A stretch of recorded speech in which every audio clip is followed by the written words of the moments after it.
Imagine, if you will, a whispered conversation from nearly 2 millennia ago, a hushed debate amongst Roman legionaries packing up their gear, discussing the strange, mist-shrouded island they were abandoning. They're talking about Britannia, of course, a place they'd occupied for centuries, transforming parts of it with roads, villas, and baths, but ultimately finding it a bit too wild, too far-flung, and now, frankly, too much trouble. It's 410 AD, and the mighty Roman Empire, stretched thin by internal strife and barbarian incursions on its core territories, makes the fateful decision to withdraw its legions from this distant outpost. So, before you get comfortable, take a moment to like the video and subscribe, but only if you genuinely enjoy what I do here.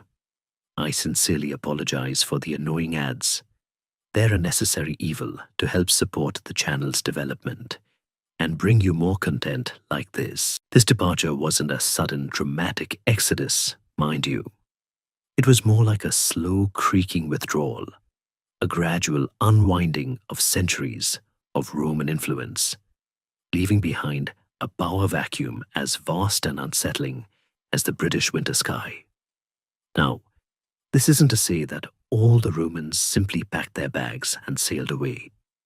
Some had settled, intermarried, and their descendants undoubtedly remained, carrying on a diluted, fading echo of Roman ways. But the organized military and administrative structure, the very backbone of Roman control, was gone, leaving the Romano-British populace to fend for themselves against increasingly aggressive threats.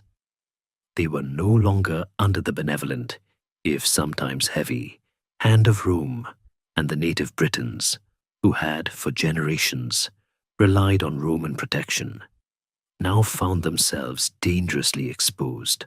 It's a bit like leaving your pampered house cat out in the wilderness after feeding it salmon for years.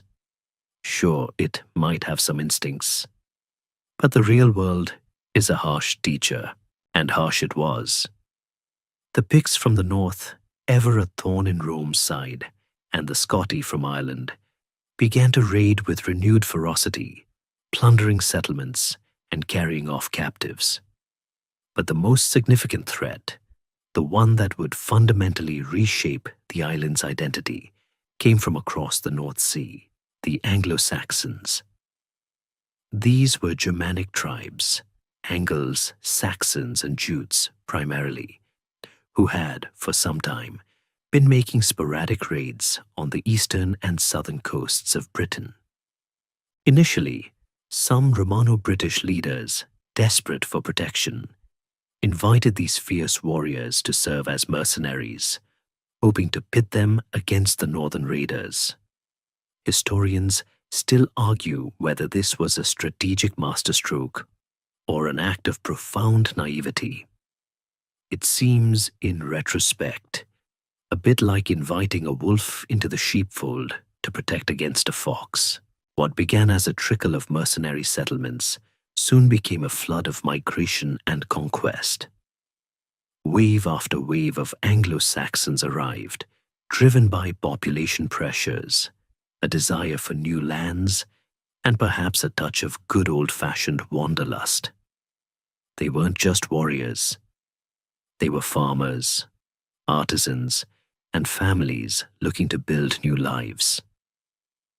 As they pushed westward, they encountered resistance from the native Britons, leading to a long and brutal period of conflict. This wasn't a quick, decisive war, but a piecemeal, grinding struggle, fought village by village, field by field.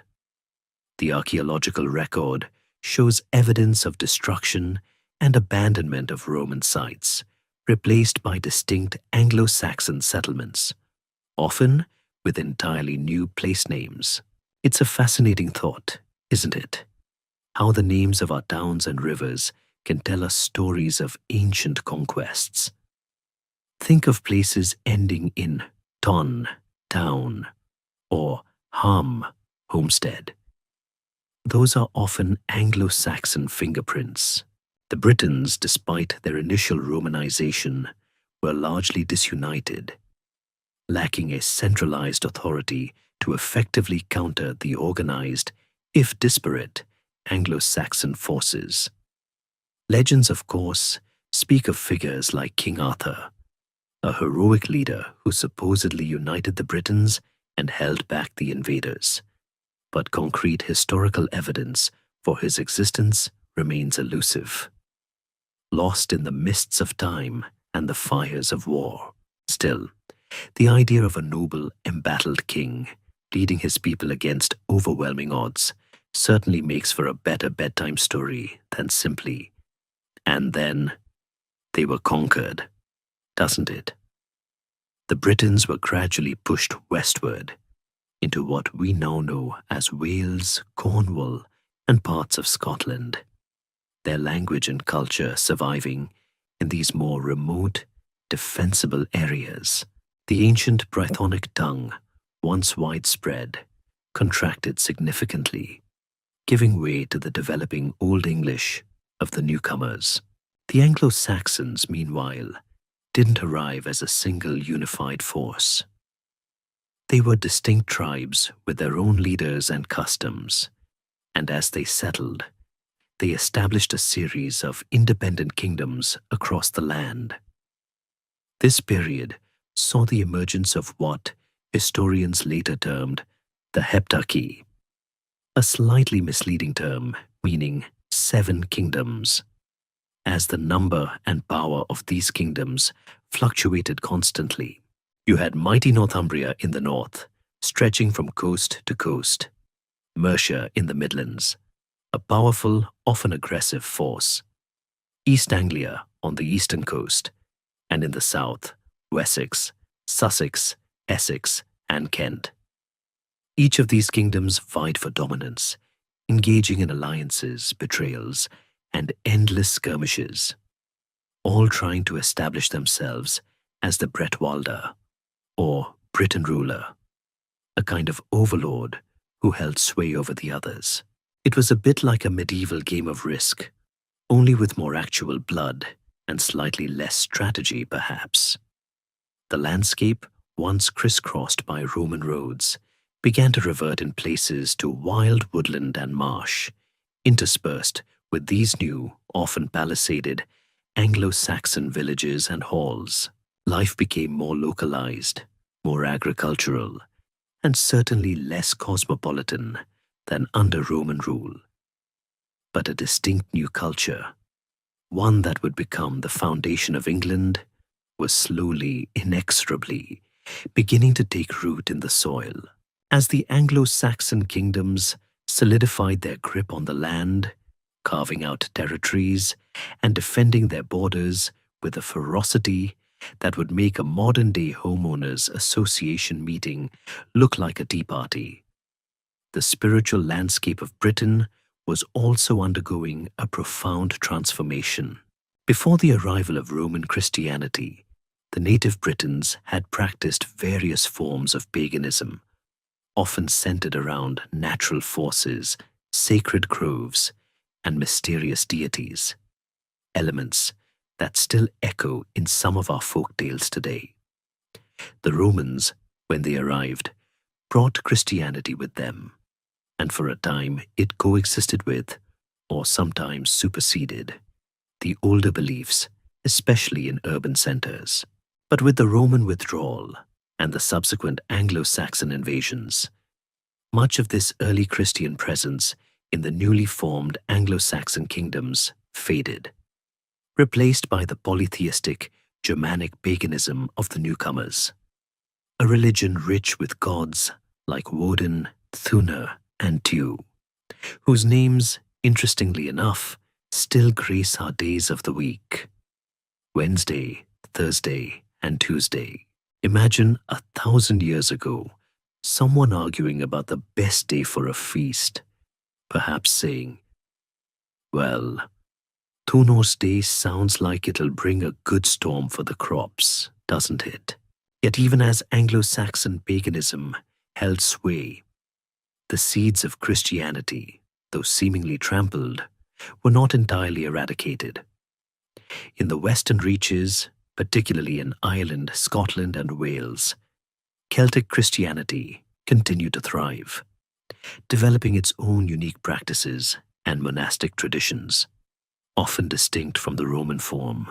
These Celtic monks were, in their own way, incredibly hardy individuals, not just content with quiet contemplation, but often embarking on daring missionary journeys in small coracles, bringing their faith to distant shores. You could say they were the original influencers, just without the fancy cameras and sponsored content. The true turning point for the Christianization of the Anglo-Saxons, however, came from a different direction: Rome itself. In 597 AD, Pope Gregory the Great, observing a group of fair-haired Angle slaves in the Roman marketplace, and reputedly remarking that they were not Angles but angels, dispatched a mission led by Augustine of Canterbury. Augustine and his fellow monks landed in Kent, a kingdom with existing ties to continental Europe, and conveniently, a pagan king, Ethelbert, whose Frankish wife, Bertha, was already a Christian. This was a rather shrewd move by the Pope, essentially sending his missionaries to a place where they already had a foot in the door. It wasn't long before Ethelbert, swayed by Augustine's preaching, and perhaps by his wife's quiet influence, converted to Christianity, setting a crucial precedent for the rest of England. From Kent, the faith began to spread, though not without considerable resistance and setbacks. It was a slow, often violent process, a spiritual tug-of-war between the old gods and the new. Kings might convert, then apostatize, or their pagan successors might revert to the old ways, leading to periods of backsliding and renewed missionary efforts. Sometimes it was a practical decision. Converting to Christianity could offer political advantages, fostering alliances with powerful Christian kingdoms on the continent. Other times, it was a genuine spiritual conviction. Imagine the tension in a royal hall as a pagan king listens to a monk describe a single, all-powerful God, vastly different from the pantheon of gods he'd worshipped since childhood. It would be quite a conversation. Simultaneously, the influence of Celtic Christianity, remember that, was also pushing eastward from the north. Monks from Iona, a monastery founded by the Irish Saint Columba, established the influential monastery of Lindisfarne off the coast of Northumbria. Figures like St. Aidan brought a fervent, ascetic brand of Christianity to the powerful kingdom of Northumbria, converting kings like Oswald. This created a fascinating dynamic, with two distinct forms of Christianity, Roman and Celtic, vying for supremacy within England. Their differences weren't about fundamental dogma, but about practices, the date of Easter, the style of monastic tonsure that haircut monks had, and certain liturgical traditions. It might seem trivial now, but back then, these were matters of intense debate, almost like arguing over the correct way to load a dishwasher, vital to some, baffling to others. The tension between these two traditions finally came to a head at the Synod of Whitby in 664 AD. King Oswiu of Northumbria, himself caught between the two practices, convened this council to decide which tradition his kingdom would follow. After much debate, famously featuring arguments from figures like Wilfrid for the Roman side and Colman for the Celtic, Oswiu ultimately sided with Rome. His reasoning was rather pragmatic, perhaps even a touch humorous. He was told that Peter, the apostle, held the keys to the kingdom of heaven, and he didn't want to risk upsetting the gatekeeper. This decision was pivotal, as it meant that England would largely align itself with the Roman Church, integrating it more fully into the wider Christian European world and strengthening the eventual concept of a unified English identity. The establishment of bishoprics and monasteries followed, becoming centers of learning, culture, and governance, as well as spiritual life. Monasteries like Wearmouth and Jarrow, home to the venerable scholar Bede, became beacons of intellectual activity, preserving knowledge and producing illuminated manuscripts that are still breathtaking to behold. These institutions weren't just places for prayer. They were powerhouses, influencing kings, educating the elite, and acting as economic hubs. The Church, with its hierarchical structure and transnational connections, provided a new unifying force, a shared cultural framework that transcended the squabbling Anglo-Saxon kingdoms. It began to weave together the disparate threads of Anglo-Saxon life into a more cohesive tapestry, setting the stage for the next great challenge that would test the very fabric of this nascent English society. Just as the fragile tapestry of Anglo-Saxon kingdoms was beginning to coalesce under the unifying influence of Christianity, and the kings were starting to get comfortable on their somewhat rickety thrones, a new and terrifying force emerged from across the sea, bringing with it a chill wind of fear and the smell of salt and smoke. The Vikings. Imagine, if you will, the quiet morning calm of a monastery on the coast, perhaps Lindisfarne. Remember that spiritual beacon suddenly shattered by the blood-curdling roar of foreign tongues and the glint of axes. It's 793 AD, and this brutal raid on Lindisfarne, often considered the beginning of the Viking Age in England, wasn't just a shock. It was a devastating psychological blow, a stark reminder that even God's own houses weren't safe. These weren't just ordinary raiders.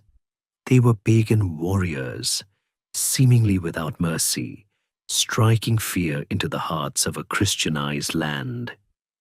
It must have felt like the end of days for many. Initially, these were sporadic raids, swift and brutal hit-and-run attacks on coastal monasteries and wealthy settlements, designed to snatch treasures and disappear before any effective resistance could be mounted. These Norsemen, hailing from what we now call Denmark, Norway, and Sweden, were exceptional seafarers, their longships cutting through the waves with terrifying speed, allowing them to strike anywhere along the vulnerable coastline. It was like dealing with a swarm of highly motivated, extremely well-armed mosquitoes. Only these mosquitoes brought fire and swords. The Anglo-Saxon kingdoms, accustomed to squabbling among themselves, found themselves ill-prepared for this new existential threat. Their defenses were localized, their armies often slow to muster, and their naval capabilities virtually non-existent compared to the Viking fleets. As the 9th century progressed, the Viking threat evolved from mere raiding to large-scale invasion and settlement. What started as summer campaigns became year-round occupations, with the Vikings establishing permanent bases from which to launch deeper incursions. In 865 AD, a massive force, later dubbed the Great Heathen Army by Anglo-Saxon chroniclers, landed in East Anglia. This was no raiding party. This was a formidable military force led by legendary figures such as Ivar the Boneless and Halfdan Ragnarsson, intent on conquest and settlement. They systematically ravaged kingdom after kingdom. East Anglia, Northumbria, and Mercia all fell under their brutal sway. They plundered, they conquered, and they settled, pushing the Anglo-Saxon inhabitants westward, establishing what became known as the Danelaw, a vast area in eastern and northern England where Danish law and customs prevailed. It was as if a significant chunk of modern-day England suddenly became a Scandinavian colony, complete with its own language nuances and legal traditions, though perhaps with fewer flat-pack furniture stores. Amidst this relentless onslaught, one Anglo-Saxon kingdom stood as the last bastion of resistance, Wessex. And within Wessex, one figure would rise to become the unlikely savior of Anglo-Saxon England, Alfred the Great. Imagine him, holed up in the marshes of Athelney, a king on the run, seemingly defeated, yet nurturing a spark of defiance. Tales tell of him burning a peasant woman's cakes while lost in thought, a moment that humanizes this legendary figure and reminds us that even heroes have off days, especially when distracted by existential threats to their kingdom. He wasn't just a warrior king, he was a scholar, a lawgiver, and a strategist, recognizing that mere military might wouldn't be enough to repel the Vikings. Alfred set about reforming his kingdom from the ground up. He reorganized the army, creating a rotating militia system, ensuring a constant force was available for defense without crippling the agricultural economy. He built fortified settlements called burhs, a network of strongholds designed to protect the populace and provide bases for his forces. These burhs weren't just simple forts. They were often thriving towns, designed to be defensible and to foster trade, showing a remarkable foresight for urban planning in a tumultuous age. He also recognized the importance of naval power, commissioning the construction of larger ships to counter the Viking fleets, marking an early step in what would one day become a global maritime power. And he knew that a strong state needed a strong culture. He promoted education, translating important Latin texts into Old English, ensuring that knowledge wouldn't be lost amidst the chaos. He essentially decided that if England was going to survive, it needed both swords and scrolls. The turning point came in 878 AD at the Battle of Edington. After a surprise attack forced Alfred to retreat to Athelney, he emerged with his reconstituted forces and decisively defeated the great heathen army under the command of Guthrum. This wasn't just a military victory. It was a psychological triumph, a clear signal that the Anglo-Saxons could, in fact, fight back and win. Following the victory, Alfred negotiated the Treaty of Wedmore with Guthrum, which formalized the division of England, the Danelaw in the east under Viking rule, and Anglo-Saxon Wessex and its client kingdoms in the west. It wasn't a complete expulsion, but it was a crucial containment, preventing the complete subjugation of England. Alfred's reign laid the foundations for a truly unified English kingdom. He established a reputation for justice, wisdom, and resilience, earning him the epithet, the Great, a title rarely bestowed upon English monarchs. He essentially put England on the path to nationhood, demonstrating that even in the darkest of times, with seemingly insurmountable odds, strong leadership and a clear vision could turn the tide. His legacy extended beyond military victories. He fostered a sense of shared English identity, a common purpose, laying the groundwork for his successors to continue the slow, arduous process of reclaiming the Danelaw and forging a single English crown. The echoes of his reforms, from military organization to legal principles, would resonate for centuries, proving that sometimes the greatest defense isn't just about swinging a sword, but about building a better society. After Alfred the Great, remember him, the cake-burning, Viking-slaying king who saved Wessex from oblivion, the momentum for a unified England truly began to build. His successors, the kings of Wessex, inherited not just a kingdom, but a vision, the reclamation of the Danelaw, and the forging of a single Anglo-Saxon realm. Imagine the long, arduous process, a slow reclaiming of territory, piece by piece, like knitting a huge complex tapestry after someone's pulled out a quarter of the threads. It wasn't a single dramatic conquest, but a sustained campaign that stretched over decades, often characterized by strategic fortress building, diplomatic maneuvering, and yes, plenty of pitched battles. Alfred's son, Edward the Elder, continued his father's policies with remarkable success.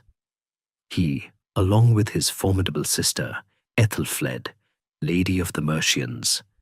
Now there's a title that just oozes power, doesn't it? Systematically pushed back against the Viking strongholds.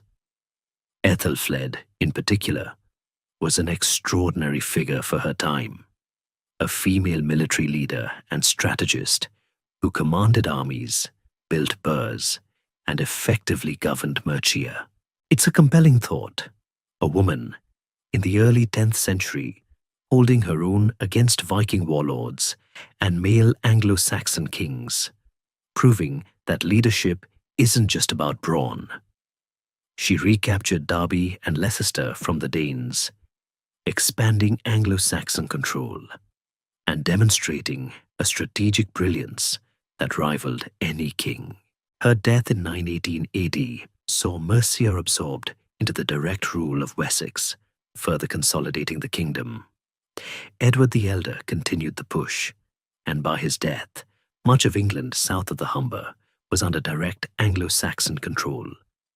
His son, Ethelstan, who reigned from 925 to 939 AD, is often considered the first true King of England. He went even further than his predecessors, not just reclaiming territory, but asserting dominance over the other British rulers, including the Welsh, Scots, and Strathclyde Britons. His greatest triumph came in 937 AD at the Battle of Brunanburh, a monumental clash against a combined force of Scots, Strathclyde Britons, and Vikings from Dublin. The Anglo-Saxon Chronicle, a contemporary historical record, describes it with almost epic poetry. A truly brutal and decisive victory that cemented Ethelstan's reputation and the nascent English kingdom's power. Historians still argue whether the exact location of Brunanburh has been found, but its significance as a moment of English national identity is undisputed.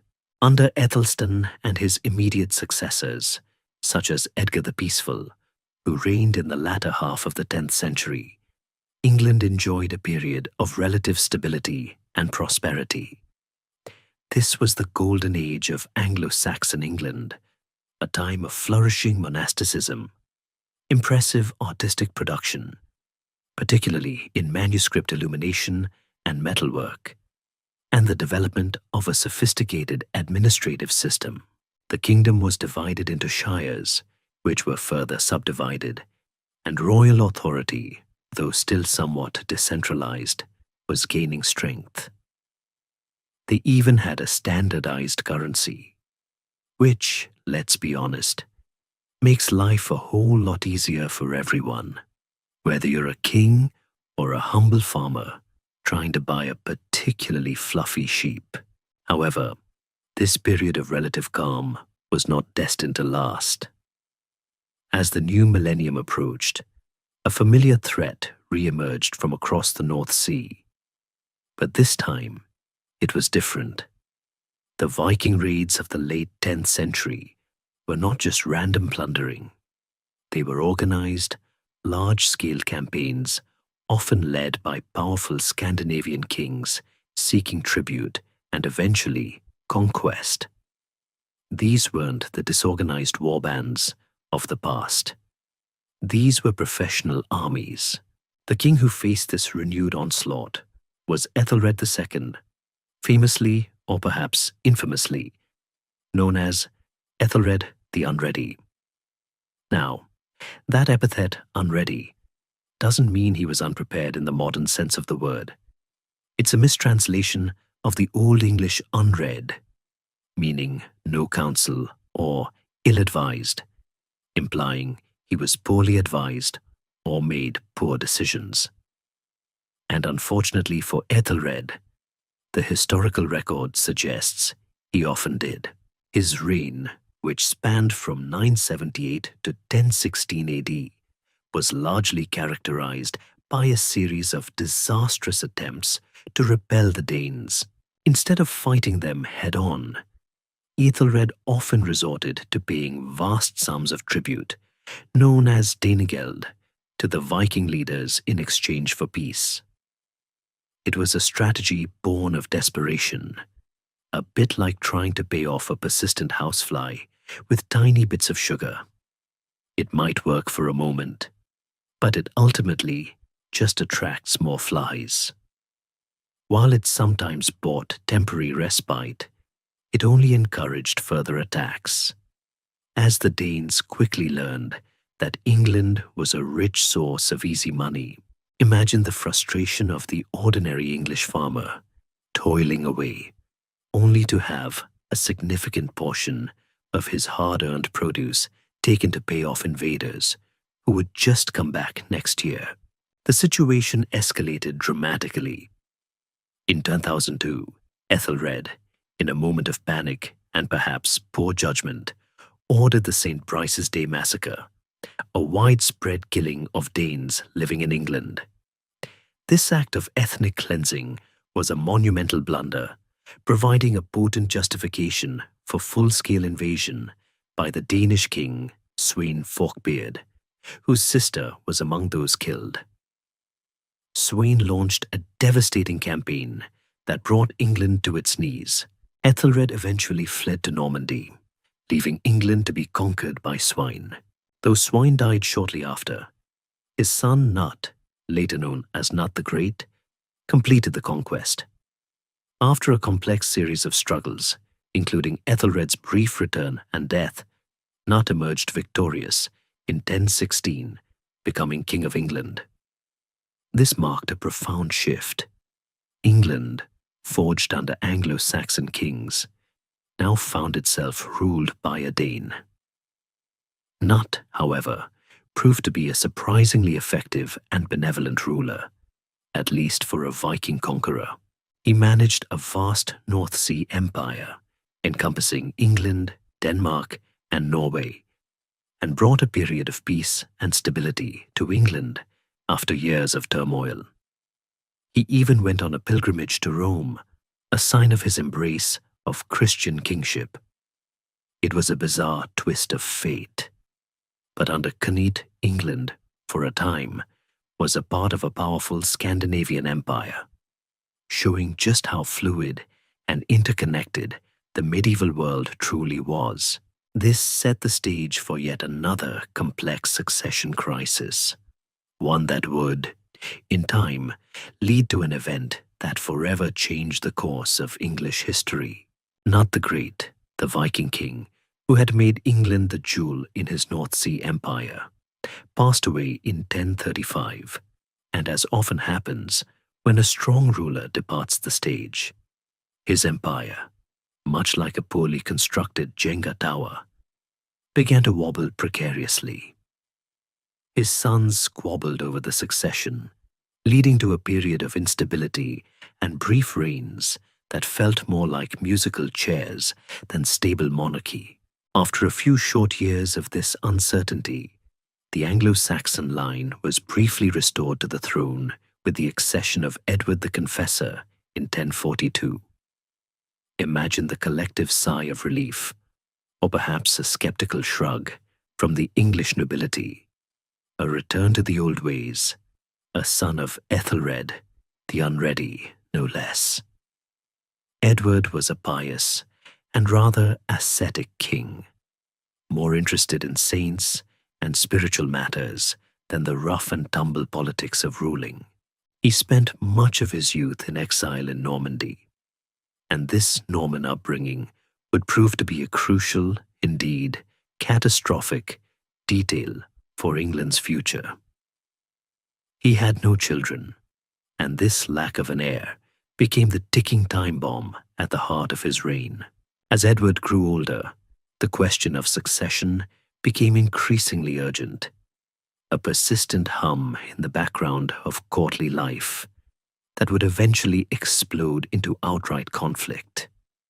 Various powerful figures jostled for position, each with their own claims or ambitions. The most prominent and powerful English magnate was Harold Godwinson, the Earl of Wessex, a man of immense wealth, military prowess, and considerable political skill. He was, in essence, the power behind the throne, administering the kingdom effectively while the king focused on his spiritual devotions, including the building of Westminster Abbey. Harold was, by many accounts, a strong, capable leader, exactly the kind of man England needed after years of Viking disruption and royal uncertainty. He even claimed that Edward, on his deathbed, had named him as his successor, a deathbed promise that, conveniently for Harold, no one else could definitively contradict. However, Harold was not the only contender, nor was his claim undisputed. Far across the English Channel, in the Duchy of Normandy, lived William, Duke of Normandy. William was a formidable figure, a ruthless and ambitious leader who had clawed his way to power and held onto it with an iron grip. He was also a distant cousin of Edward the Confessor, and crucially, he claimed that Edward had, years earlier, promised him the English throne during Harold Godwinson's visit to Normandy. Now, this is where things get really murky and wonderfully medieval, isn't it? Did Harold swear an oath of fealty to William, promising to support his claim? Was he forced into it? Historians still argue whether Harold genuinely committed to William's claim, or if he was coerced while shipwrecked in Normandy. Whatever the truth, William certainly believed he had a legitimate claim, and was not one to let such an opportunity slip through his fingers. He had a reputation for getting what he wanted, by fair means or foul. Adding another layer to this already crowded field of claimants was Harald Hardrada, the King of Norway. He too believed he had a legitimate claim to the English throne through an earlier agreement between Cnut's son and a previous Norwegian king. Harald Hardrada was a legendary Viking warrior, often described as the last great Viking, a man who had seen battle across Europe, from Scandinavia to Byzantium.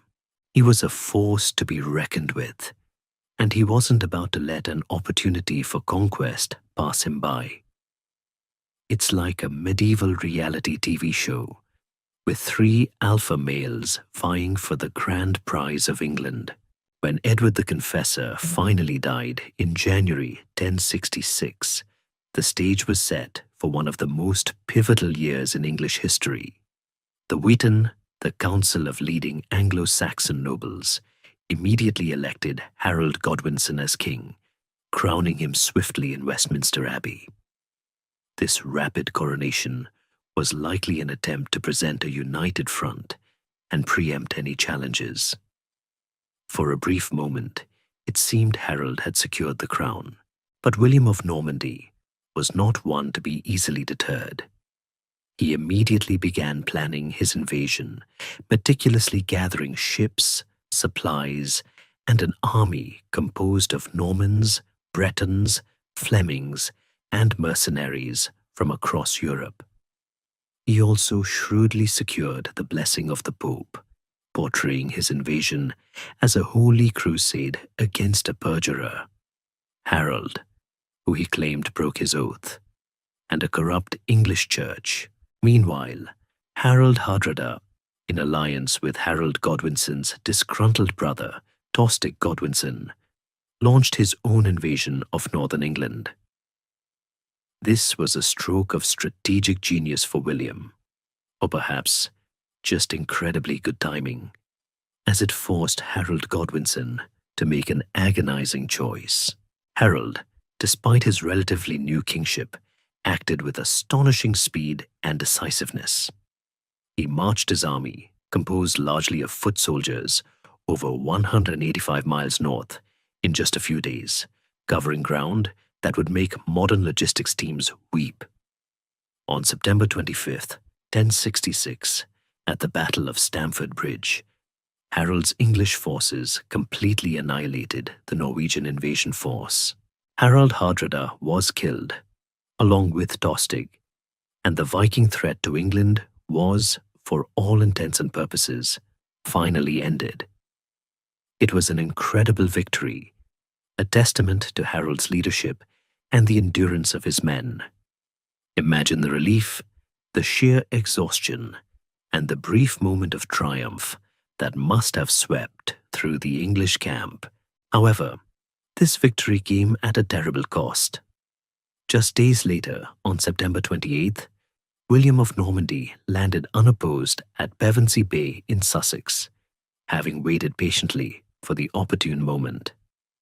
Harold received the devastating news while still in the north, exhausted from battle. He immediately turned his weary army south, embarking on another forced march, knowing that the fate of England rested on his shoulders. He could have waited, gathered more men, rested his fatigued troops, but perhaps he feared allowing William to establish a stronger foothold or doubted his ability to raise more levies. Historians still argue whether this hasty march was a tactical error that sealed his fate, or the only viable option given the circumstances. On October 14th, 1066, Harold's exhausted army confronted William's well-rested and heavily armored Norman forces at the Battle of Hastings. The battle was a brutal, all-day affair, a grinding struggle between the English shield wall and the Norman cavalry and archers. The English fought bravely, repelling repeated Norman charges, but eventually, after feigned retreats and relentless archery volleys, the shield wall began to crack. Harold himself was killed, famously, perhaps, by an arrow to the eye, or perhaps by Norman knights hacking him down. With their king dead, the English resistance collapsed. William's victory at Hastings was total and decisive. He then marched on London, receiving the submission of the remaining English magnates, and on Christmas Day 1066, William the Conqueror was crowned King of England in Westminster Abbey, the very church Edward the Confessor had built. The Norman Conquest was not just a change of kings. It was a fundamental shift in England's entire social, political, and cultural fabric, profoundly impacting everything from language and law to land ownership and architecture.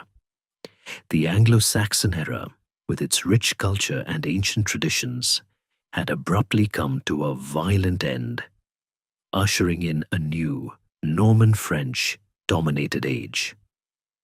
It's a remarkable example of how a single battle on a single day can utterly transform a nation forever. With William the Conqueror crowned king on Christmas Day 1066, a new chapter in England's story began. But it wasn't exactly a harmonious transition.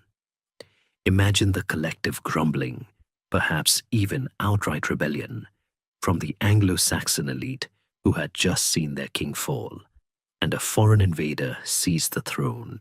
William's conquest was, by no means, a universally accepted event. It was a brutal takeover, and he spent the next few years ruthlessly consolidating his power, effectively putting down numerous rebellions across the land. This wasn't a gentleman's agreement. It was a military occupation.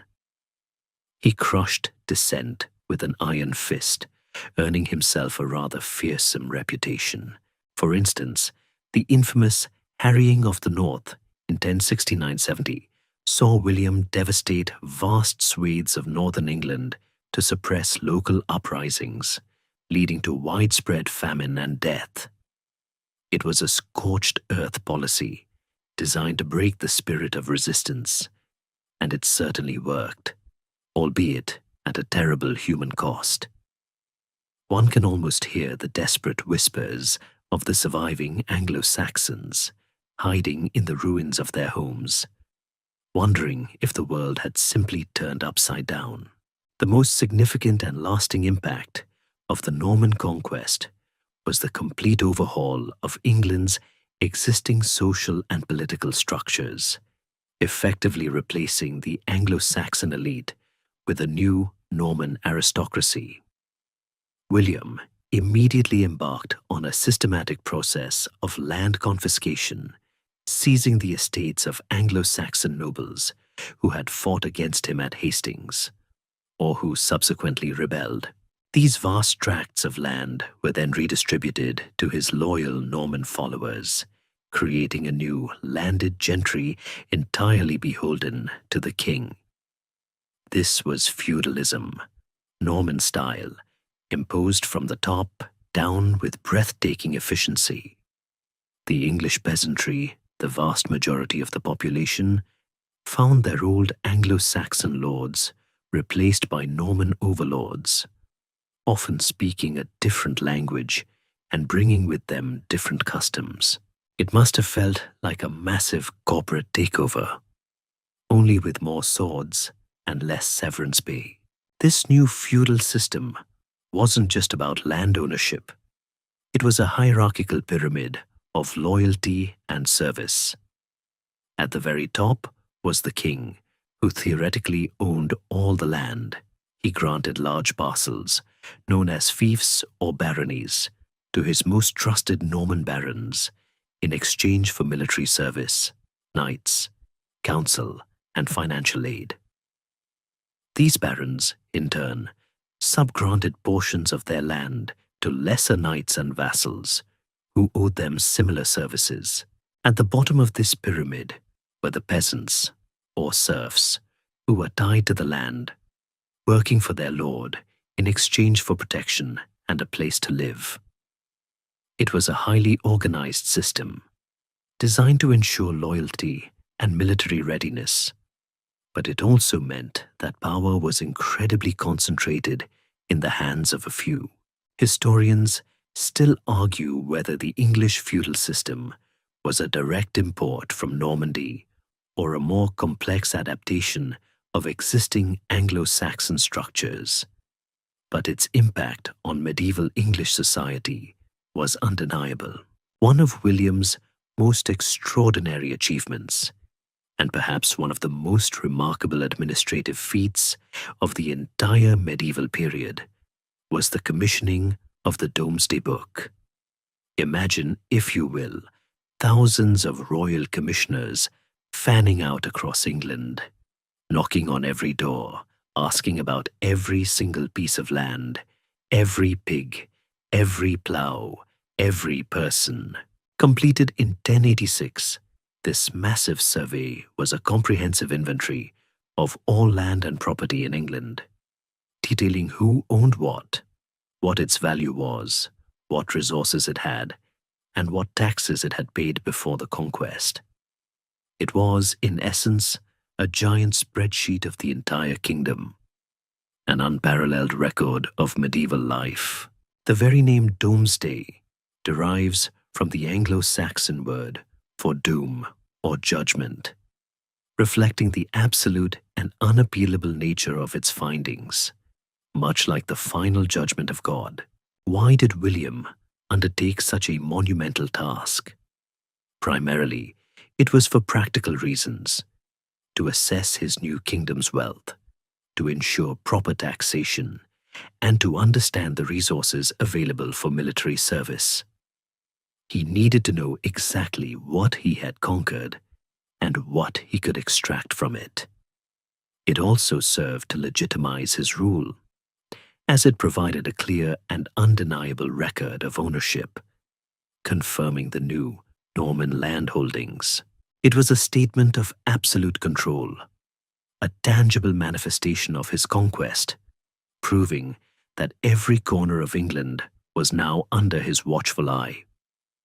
For modern historians, it's an invaluable snapshot of 11th century England, providing insights into demographics, land use, and economic structures that would otherwise be lost to time. The Norman influence wasn't just about land and power. It permeated nearly every aspect of English life. Latin became the language of the church and official documents, while Norman French became the language of the court, the aristocracy, and the law. For centuries, England effectively became a trilingual nation, with Old English, which evolved into Middle English, spoken by the common people, French by the elite, and Latin by the learned.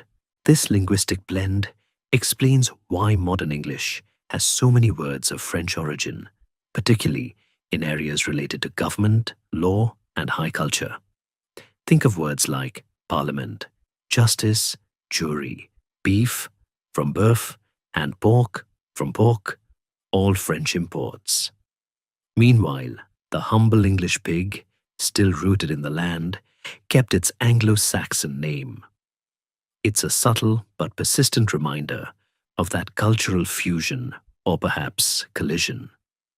Culturally, the Normans brought with them their own architectural styles, particularly in castle building. The timber and earth motte and bailey castles of the Anglo-Saxons were gradually replaced by massive stone keeps, imposing structures designed for defense and to project Norman power. These castles, strategically placed across the landscape, were not just military strongholds. They were symbols of foreign domination, stark reminders to the local populace of who was in charge now. They also introduced new legal concepts and administrative practices, grafting them onto existing Anglo-Saxon customs, creating a complex but ultimately more robust system of governance. By the time William the Conqueror died in 1087, his conquest was complete. He had transformed England from a collection of Anglo-Saxon shires into a powerful, centralized Norman kingdom, firmly integrated into the political and cultural orbit of continental Europe. The Anglo-Saxon aristocracy was largely gone, replaced by a new French-speaking elite. The structures he put in place, from the feudal system to the Domesday Book, would shape England for centuries to come, laying the groundwork for its future development as a unified nation, though perhaps not one that would completely forget its Anglo-Saxon roots. The seeds of future conflicts, of course, were also sown in this turbulent period, as the new Norman rulers struggled to maintain control over their vast new domain and their own rebellious barons. After the iron grip of William the Conqueror, whose shadow loomed large even after his death in 1087, the Kingdom of England, now firmly Norman, entered a period where the succession wasn't always as smooth as a freshly planned oak beam. William had 3 sons, and like any good family drama, they immediately began squabbling over their inheritance. His eldest, Robert Curthose, inherited Normandy, while his second surviving son, William II, known as Rufus, became King of England. Rufus was a controversial figure, known for his harsh rule, his extravagant lifestyle, and his frequent conflicts with the church. He wasn't exactly a people person, nor was he particularly pious. Imagine a king who enjoyed hunting more than praying, and whose temper was as fiery as his red hair. His reign was marked by struggles to assert his authority over rebellious barons and his brother Robert. Historians still argue whether William Rufus was truly a tyrannical ruler or simply misunderstood in a turbulent age. His mysterious death in 1100, shot by an arrow during a hunting trip in the New Forest, remains one of medieval England's enduring unsolved mysteries. Was it an accident? Or was it a convenient assassination? We'll never truly know. But the timing was certainly fortuitous for his younger brother. That younger brother was Henry I, William the Conqueror's youngest son, who swiftly seized the throne upon Rufus's death, bypassing their elder brother Robert. Henry was a shrewd and intelligent ruler, often called Beauclerk, for his education and administrative abilities. He understood the need for stability and sought to reconcile the Norman and Anglo-Saxon elements of his kingdom. He even married Matilda of Scotland, a descendant of the old Anglo-Saxon royal line, a union that was symbolic, if not always entirely unifying, effectively blending the two bloodlines. He strengthened royal administration, developed the exchequer, the treasury, and established a more organized legal system. Henry's reign brought a much-needed period of relative peace and effective governance after the tumult of his brother's reigns. He was the kind of king who probably enjoyed a good spreadsheet, or at least the medieval equivalent, far more than a jousting tournament. However, Henry Thundrin's carefully constructed peace was shattered by a tragic turn of events. In 1120, his only legitimate son, William Adelin, drowned in the infamous White Ship disaster while crossing the English Channel. Imagine the king's despair, seeing his entire dynastic plan sink to the bottom of the sea. This left Henry without a male heir, a catastrophic blow in an age where male succession was paramount. Desperate, Henry made his daughter, Matilda, who was also the widow of the Holy Roman Emperor, hence her grand title of Empress Matilda, his designated heir. He forced his barons to swear oaths of fealty to her, a revolutionary concept, given that a woman had never ruled England in her own right. Predictably, this did not sit well with many of the powerful, misogynistic Norman barons, who probably grumbled about it over their tankards of ale, even as they swore their oaths with fingers crossed behind their backs. When Henry the Thorny died in 1135, the precarious succession plunged England into a brutal civil war known as the Anarchy. Despite their oaths to Matilda, many barons reneged on their promises, preferring a male ruler. Her cousin, Stephen of Blois, a popular and charismatic figure, quickly seized the throne. Now Stephen was, by many accounts, a decent man, but he lacked the ruthless determination of a true conqueror, and he struggled to assert his authority in a kingdom where the barons were increasingly acting like independent warlords. It was a bit like trying to herd cats, only these cats had castles and private armies. Empress Matilda, however, was not one to back down. She was a formidable woman, intelligent and tenacious, who had no intention of relinquishing her claim. With the support of her half-brother, Robert, Earl of Gloucester, she launched her own invasion of England in 1139, sparking a brutal and protracted civil war that lasted nearly 2 decades. The land descended into chaos. Barons built illegal castles, plundered the countryside, and switched allegiances with alarming frequency, often based on who offered the best deal or who was currently winning. The Anglo-Saxon Chronicle, reflecting the misery of the time, famously lamented that Christ and his saints were asleep during this period, a poignant image that speaks volumes about the suffering endured by ordinary people. The anarchy was a period of widespread suffering, lawlessness, and economic collapse. Fields lay fallow, villages were plundered, and trade routes became unsafe. The central authority of the crown, so carefully built up by Henry I, disintegrated. Both Matilda and Stephen were strong-willed individuals, but neither could secure a decisive victory, leading to a weary stalemate. Matilda was often perceived as arrogant and aloof, alienating potential supporters, while Stephen, though more genial, was often indecisive and struggled to maintain control over his unruly magnates. It was a classic case of an irresistible force meeting an immovable object, with the common people caught tragically in the middle. The turning point finally came when Stephen's eldest son and heir, Eustace, died in 1153. This removed a major obstacle to a peaceful resolution.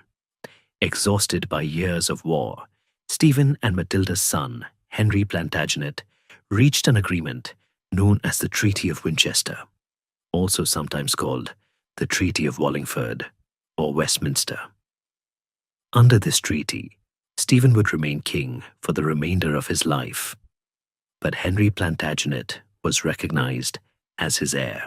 It was a pragmatic solution, allowing a semblance of peace to return and ensuring a clear, albeit delayed, succession. When Stephen died in 1154, as per the agreement, Henry Plantagenet ascended to the throne as Henry II, marking the end of the anarchy and the beginning of a powerful new dynasty, the Plantagenets. Henry II inherited a kingdom in disarray, with royal authority severely weakened, but he possessed the energy, intelligence, and ruthlessness to restore order. The anarchy, despite its destructiveness, served as a stark lesson in the importance of a clear succession and a strong central government. The memory of Christ and his saints being asleep would likely linger in the minds of future monarchs, reminding them of the perils of a weakened crown.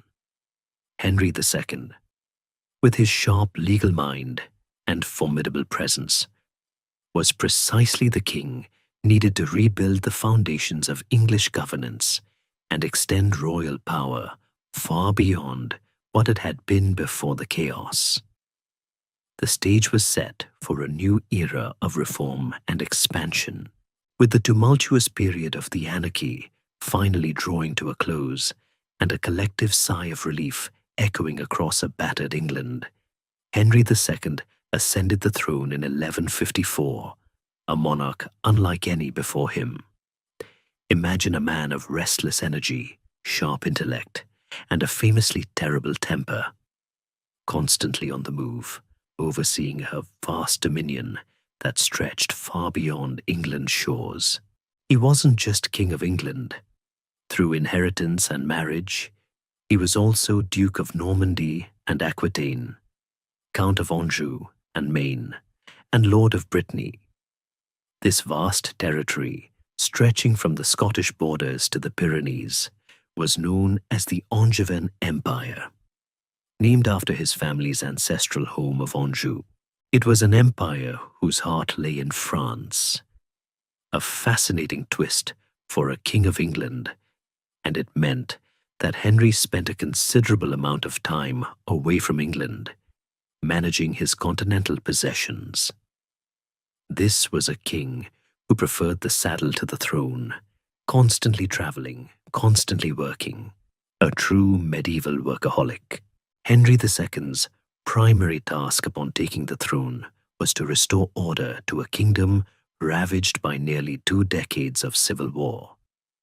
He immediately set about dismantling the adulterine castles, the illegal fortifications built by barons during the anarchy, and reasserting royal authority over the unruly nobility. He reinstated royal sheriffs, reformed the currency, and generally brought a strong, centralized hand back to governance. But his most enduring legacy, the one that truly shaped the future of English law, lay in his ambitious legal reforms. Prior to Henry II, justice in England was a hodgepodge of local customs, feudal courts, and church courts, often inconsistent and biased.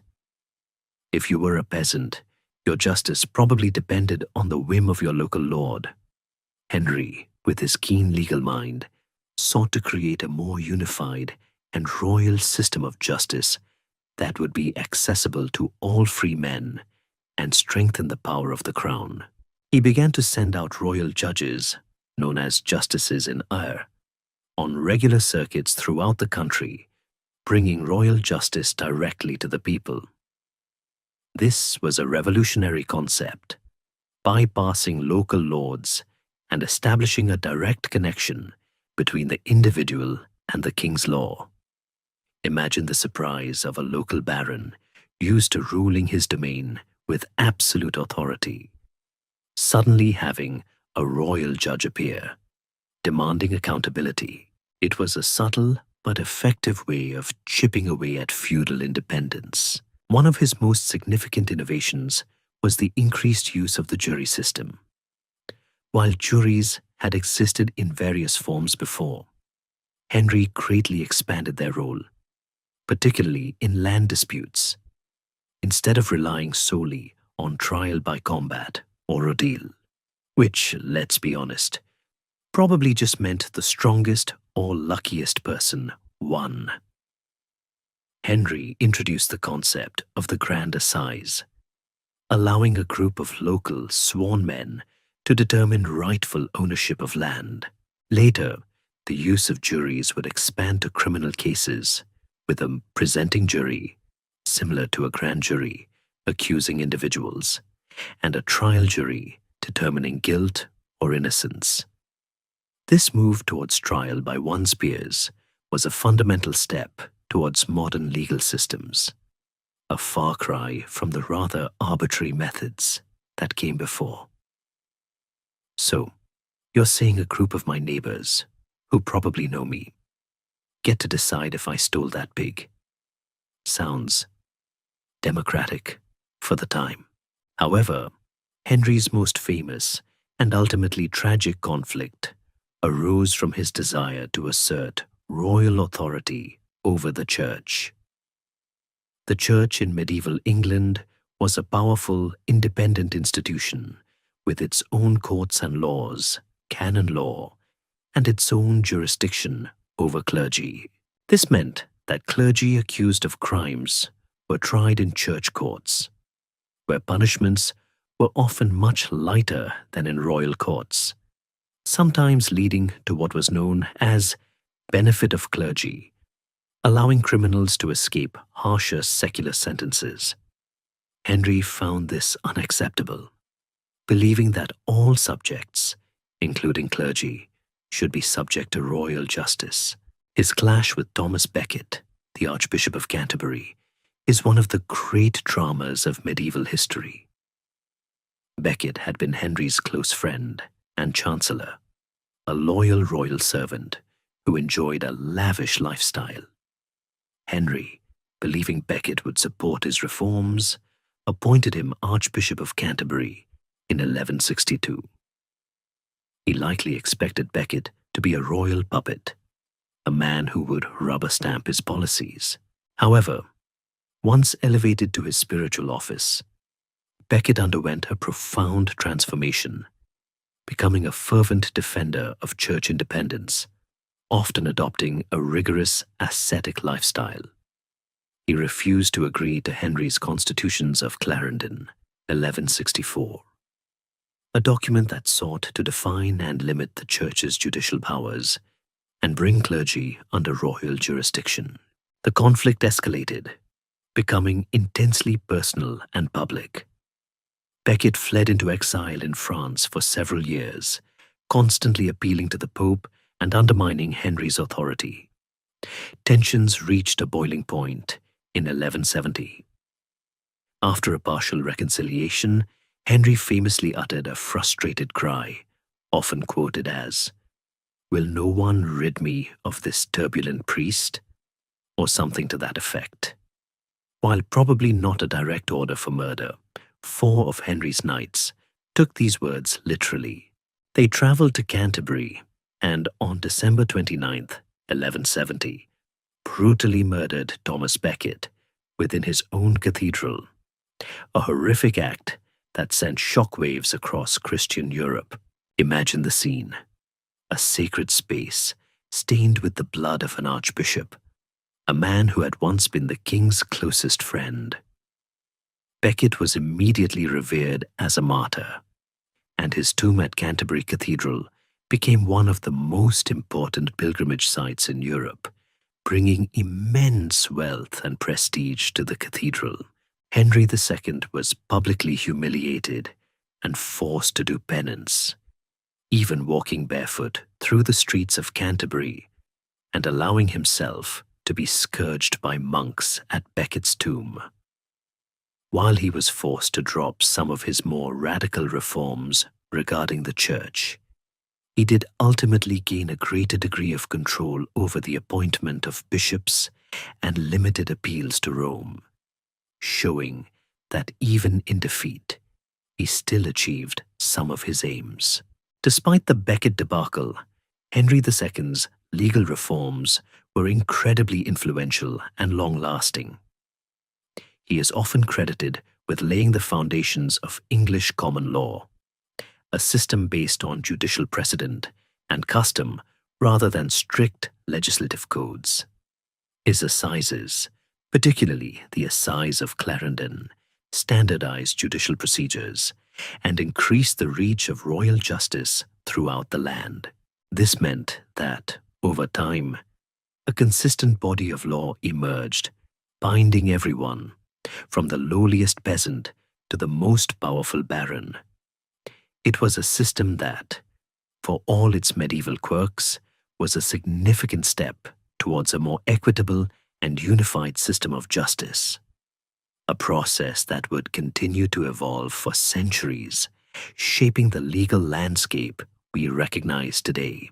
Henry's restless energy, though sometimes destructive, ultimately reshaped the very fabric of English governance, setting the stage for future monarchs to build upon his formidable legacy. The restless energy and formidable intellect of Henry II, remember him, the king who inadvertently got his archbishop murdered, left an indelible mark on England's legal system. But his final years were consumed by a different kind of turmoil, the relentless ambition of his own sons. Imagine the grandest, most dysfunctional family reunion you can conceive. But instead of passive-aggressive comments, there are armed rebellions and vast armies. Henry had 4 legitimate sons: Henry the young king, Richard, Geoffrey, and John. Each of them often spurred on by their formidable mother, Eleanor of Aquitaine, a woman whose own life story is a saga in itself, a queen of both France and England, constantly plotted and rebelled against their father, eager to seize control of their inheritances. It was a perpetual power struggle, a true family feud that spanned continents. When Henry II finally died in 1189, exhausted and betrayed by his favorite son John, it was his 3rd son, Richard, who ascended to the throne as Richard the Fuzz, forever known to history as Richard the Lionheart. Picture him, tall, golden-haired, charismatic, a fearsome warrior and a renowned knight, embodying the very ideals of chivalry that were so popular in the medieval imagination.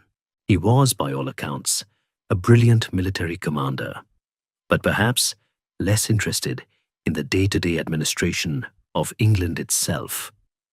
He considered England more as a source of revenue and manpower for his grander ambitions. Primarily, one burning passion that consumed much of his reign: the Crusades. The Crusades were a series of religious wars sanctioned by the Latin Church in the medieval period, primarily aimed at reclaiming the Holy Land from Muslim control. By the late 12th century, the Frankish Crusader states in the Levant were under severe pressure from the formidable Muslim leader Saladin.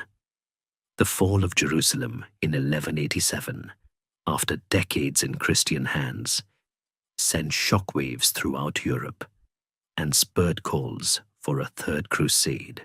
Richard, a devout Christian and a warrior by nature, answered this call with an almost obsessive zeal. To the Holy Land would have been his constant mantra, perhaps even whispered in his sleep. Richard immediately set about raising enormous sums of money to fund his expedition. This involved selling off royal lands, offices, and even the right to self-govern for some towns. He released the King of Scotland from feudal overlordship for a hefty sum and imposed heavy taxes on his English subjects, including a special Saladin tithe. It was a massive undertaking, a logistical nightmare, and one that certainly emptied the royal coffers, much to the chagrin of his English administrators. You could say he was the medieval equivalent of someone selling off all their furniture to buy a really fancy sports car. Richard left England in 1190, destined to be absent for almost the entirety of his 10-year reign.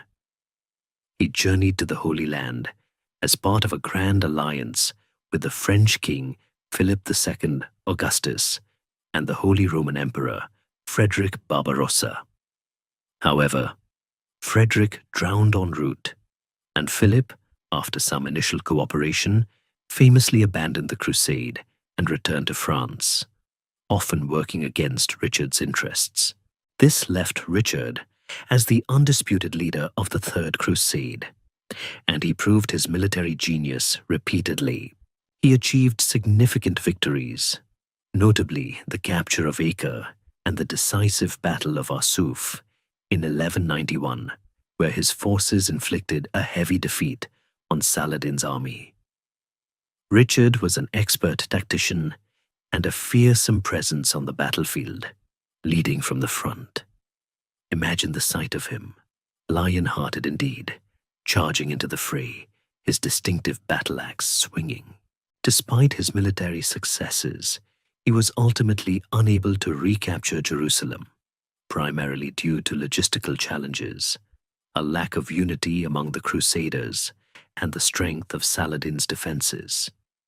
However, he did negotiate a treaty with Saladin that allowed Christian pilgrims access to Jerusalem, a pragmatic achievement that saved many lives and allowed a semblance of peace to return to the region. Historians still argue whether Richard could have captured Jerusalem if he had pressed his advantage, or if it was an unrealistic goal from the start.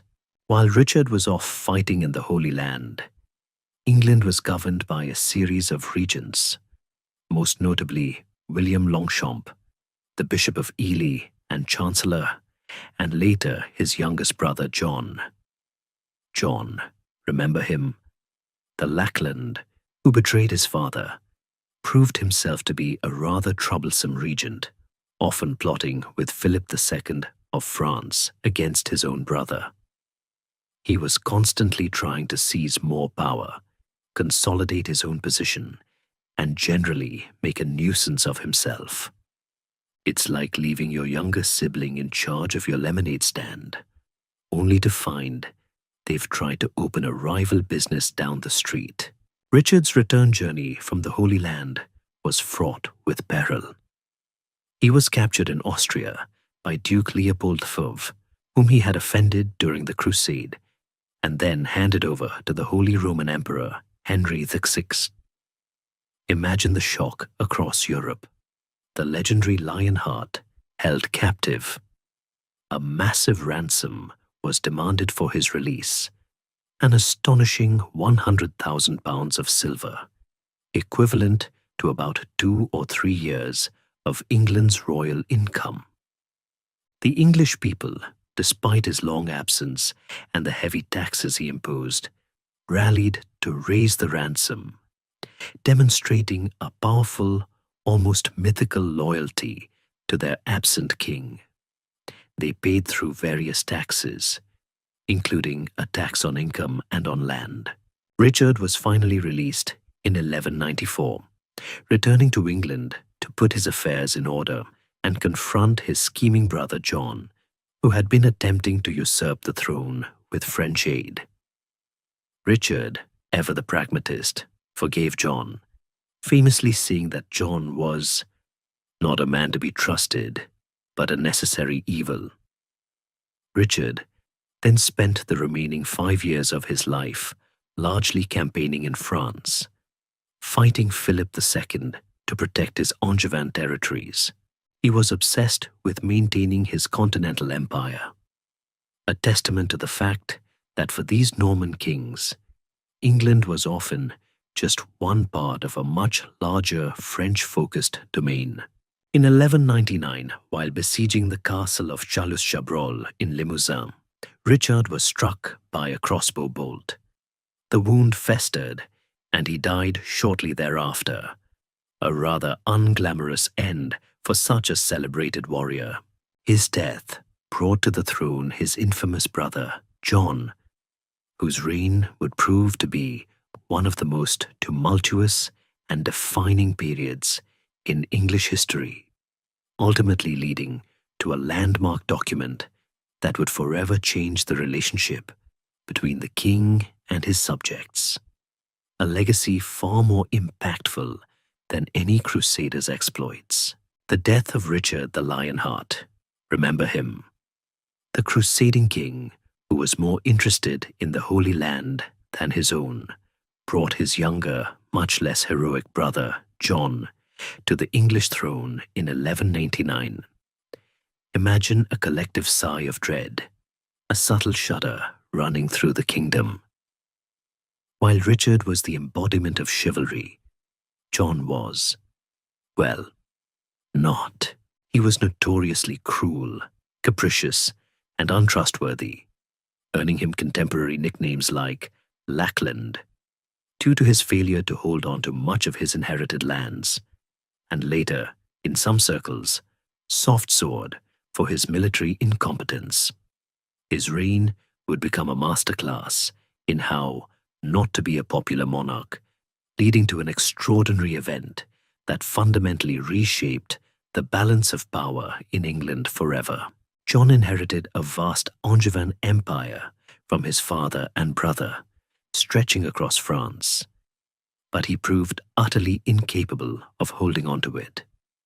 His primary adversary was the cunning and ambitious Philip II, Augustus of France, who had long harbored desires to reclaim the English king's continental territories. John's personal failings and military blunders played directly into Philip's hands. One of John's most egregious acts was his forced marriage to Isabella of Angoulême, who was already betrothed to one of his own vassals, Hugh X of Lusignan. This provided Philip with a convenient pretext to summon John to his court in 1202 to answer for his actions. When John, predictably, refused to appear, Philip declared all of John's French lands forfeit. What followed was a swift and devastating military campaign by Philip II. John's forces, hampered by his poor leadership, internal disloyalty among his barons, and a distinct lack of strategic foresight, crumbled. Piece by piece, the vast Angevin territories in France fell: Normandy, Anjou, Maine, and Touraine. By 1204, the heartland of the Norman Conquest, Normandy itself, was lost to the French crown.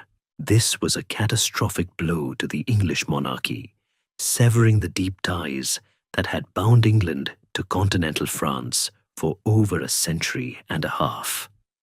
Imagine the outrage and humiliation among the Norman barons in England, many of whom still held lands and familial connections in Normandy. now effectively cut off.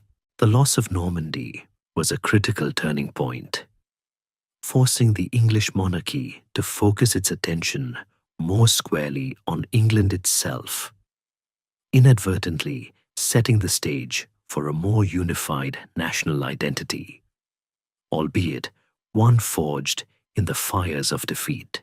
Beyond his military incompetence, John also clashed bitterly with the Catholic Church. In 1207, he became embroiled in a dispute with Pope Innocent III over the appointment of the Archbishop of Canterbury. John wanted his own candidate, while the Pope appointed Stephen Langton, a highly respected scholar.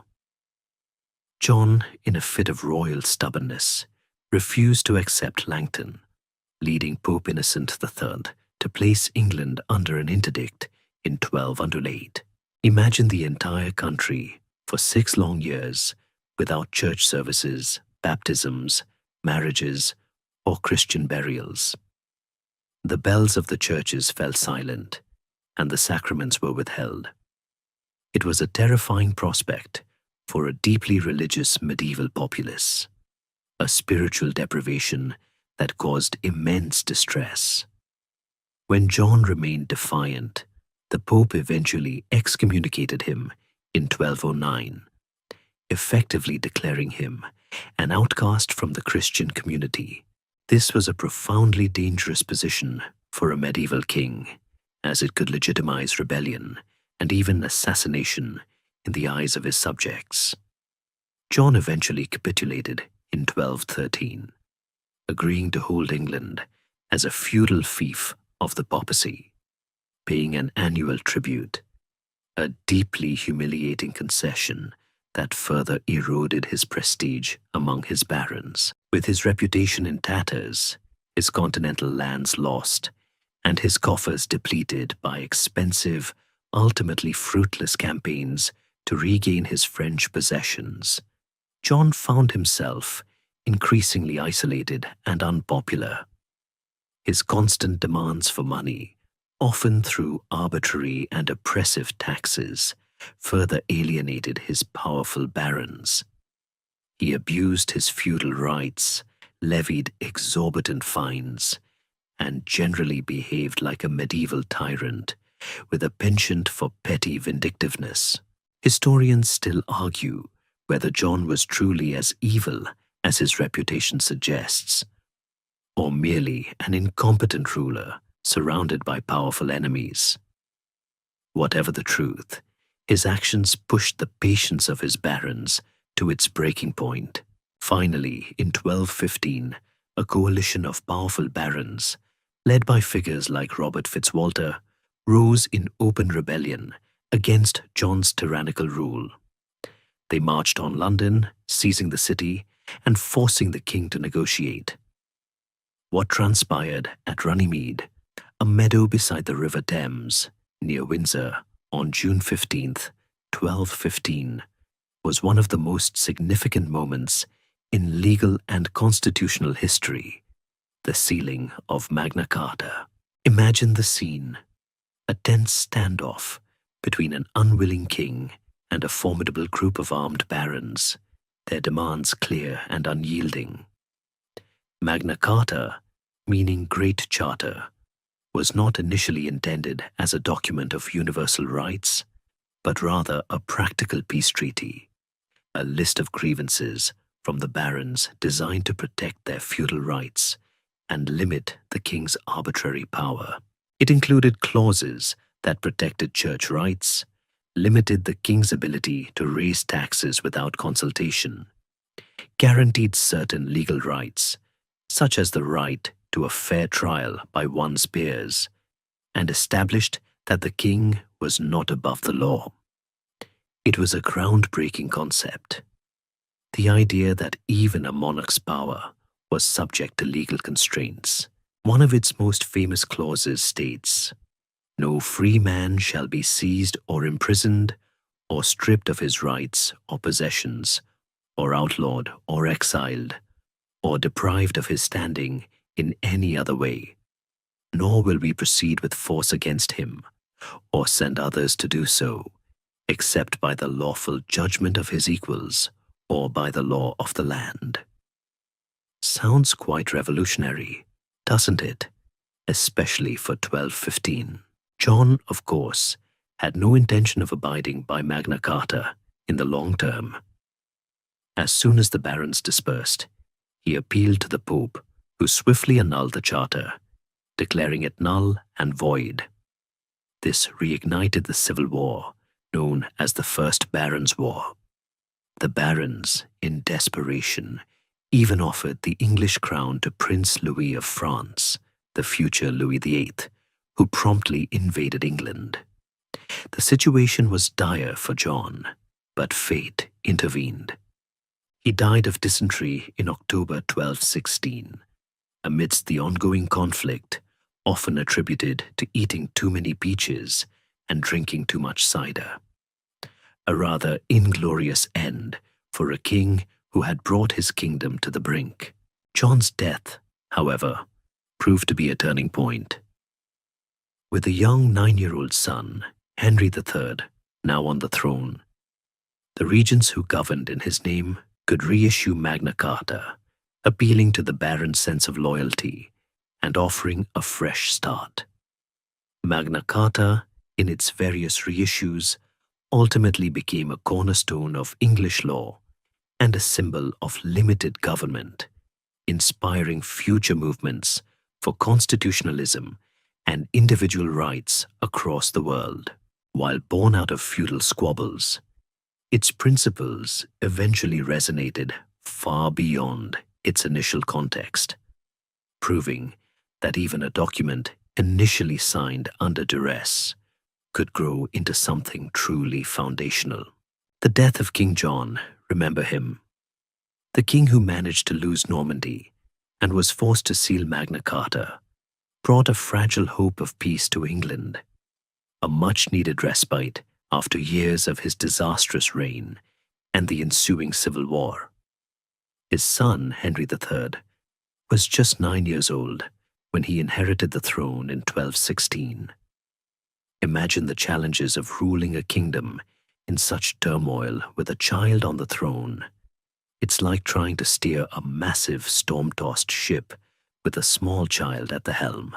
Fortunately for England, a capable regency council, led by the venerable and respected knight William Marshal, Earl of Pembroke, stepped in to govern in the young king's name. Marshal, known as the Greatest Knight, was instrumental in ending the First Barons' War, reassuring the rebellious barons, and most crucially, reissuing Magna Carta in a revised form. This strategic move, along with the eventual withdrawal of the French Prince Louis, helped stabilize the kingdom and allowed Henry III to eventually assume his full powers. Henry III's reign, which lasted for an astonishing 56 years, 1216 to 1272, was one of the longest in English history, but it was also marked by persistent political instability and growing discontent among his barons. Unlike his formidable grandfather, Henry II, or his warrior uncle, Richard, Henry III was less interested in military conquest and more inclined towards piety, art, and grand building projects, particularly the rebuilding of Westminster Abbey. He was a devout king, almost excessively so for some, with a strong devotion to Edward the Confessor, whom he considered his patron saint. He probably spent more time consulting with architects and master masons than with his military commanders, a preference that sometimes frustrated his more pragmatic nobles. One of Henry's major shortcomings was his reliance on foreign favorites, particularly his Lusignan relatives, his mother Isabella's family from Poitou, and his wife Eleanor of Provence's Savoyard kin. These foreign connections, while perhaps understandable for a king whose family still held strong continental ties, led to an influx of foreign advisors and office holders who often displaced English barons from positions of power and influence. Imagine the resentment among the English nobility, seeing lucrative offices and royal patronage going to outsiders who sometimes didn't even speak English. It was a constant source of friction, a low hum of discontent that steadily grew louder over the decades. They probably grumbled about it endlessly over their roasted meats and watered-down wine, much like modern office workers complaining about the new manager who brings in all his old colleagues. Henry's foreign policy was another source of frustration. He harbored a lifelong ambition to reclaim his lost Angevin territories in France, especially Normandy. These expensive and largely unsuccessful campaigns, often requiring enormous sums of money levied from his English subjects, yielded little in the way of tangible results. His attempts to install his younger son, Edmund, on the throne of Sicily, a project known as the Sicilian business, was particularly costly and ultimately fruitless. This constant demand for money, combined with his perceived extravagance and his reliance on foreign favorites, pushed his barons to the brink. By the mid-13th century, baronial discontent reached a boiling point. Led by Simon de Montfort, Earl of Leicester, a charismatic, ambitious, and deeply pious Anglo-Norman baron, who, ironically, was himself originally French, the barons demanded reforms that would limit the king's power and give them a greater say in governance. De Montfort was a complex figure, sometimes autocratic, sometimes genuinely progressive, but he believed strongly in the principle of consultation. In 1258, a group of powerful barons forced Henry III to accept the provisions of Oxford, a revolutionary document that effectively stripped the king of much of his power and established a baronial council to oversee royal administration. It was a bold attempt to create a form of constitutional monarchy, a direct challenge to the king's divine right to rule. Historians still argue whether de Montfort was a true reformer or merely an ambitious aristocrat seeking personal power. Perhaps he was a bit of both. Henry, predictably, chafed under these restrictions and attempted to reassert his authority, leading to a breakdown in relations and eventually open warfare, the Second Barons' War, 1264-1267. The conflict saw several key battles and dramatic shifts in power. In 1264, at the Battle of Lewes, Simon de Montfort achieved a stunning victory, capturing Henry III and his son, the future Edward I. For a brief period, de Montfort effectively ruled England in the king's name, demonstrating a remarkable degree of control. During his period of dominance, Simon de Montfort summoned a parliament in 1265 that is considered highly significant in the development of representative government. This parliament included, for the first time, not only the great lords and clergy, but also elected representatives from the shires, knights of the shire, and, crucially, from the boroughs, citizens or burgesses. This inclusion of commoners, though initially perhaps a pragmatic move to broaden support, laid an important precedent for future parliaments and the concept of no taxation without representation. It's one of those moments where an immediate necessity evolves into a long-lasting principle. However, de Montfort's rule became increasingly autocratic, alienating some of his baronial allies. Henry III's eldest son, Prince Edward, a remarkably able and ambitious young man, eventually escaped captivity and rallied the royalist forces. In 1265, at the Battle of Evesham, Edward decisively defeated de Montfort's army. Simon de Montfort himself was killed in the battle, his body brutally mutilated by his vengeful enemies, a testament to the bitter animosity of the conflict. It was a gruesome end for a man who had dared to challenge royal power so directly. With de Montfort dead, royal authority was eventually restored, though it took a couple of more years to fully quell all resistance. While Henry III formally regained his power, the Second Barons' War and the radical ideas put forth by de Montfort had a lasting impact. The idea that the king's power was not absolute, that he should consult with his leading subjects, and that even commoners might have a voice in governance, had taken root. The practice of summoning parliaments, though initially irregular and primarily for raising taxes, became more common and evolved into a crucial institution for both kings and subjects.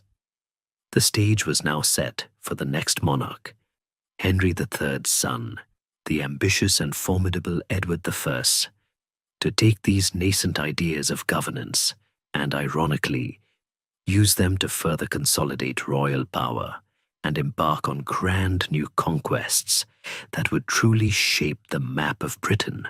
After the long and often turbulent reign of his devout but politically inept father, Henry III, the throne passed in 1272 to Edward the Sikh king, whose very presence seemed to embody strength, purpose, and a rather imposing height, earning him the nickname Longshanks. Imagine him, a tall, stern figure with a piercing gaze, who had learned valuable lessons from his father's struggles and the chaos of the Barons' Wars.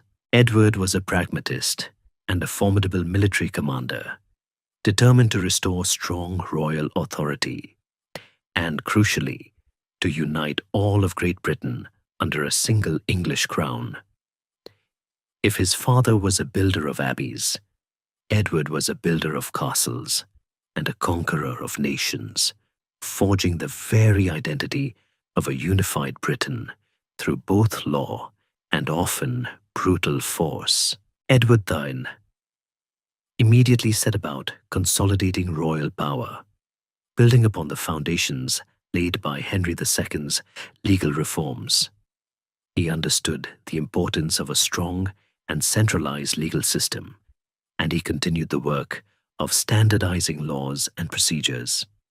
He passed numerous statutes, important pieces of legislation that clarified land tenure, reformed the legal profession, and addressed various aspects of society, from trade to crime.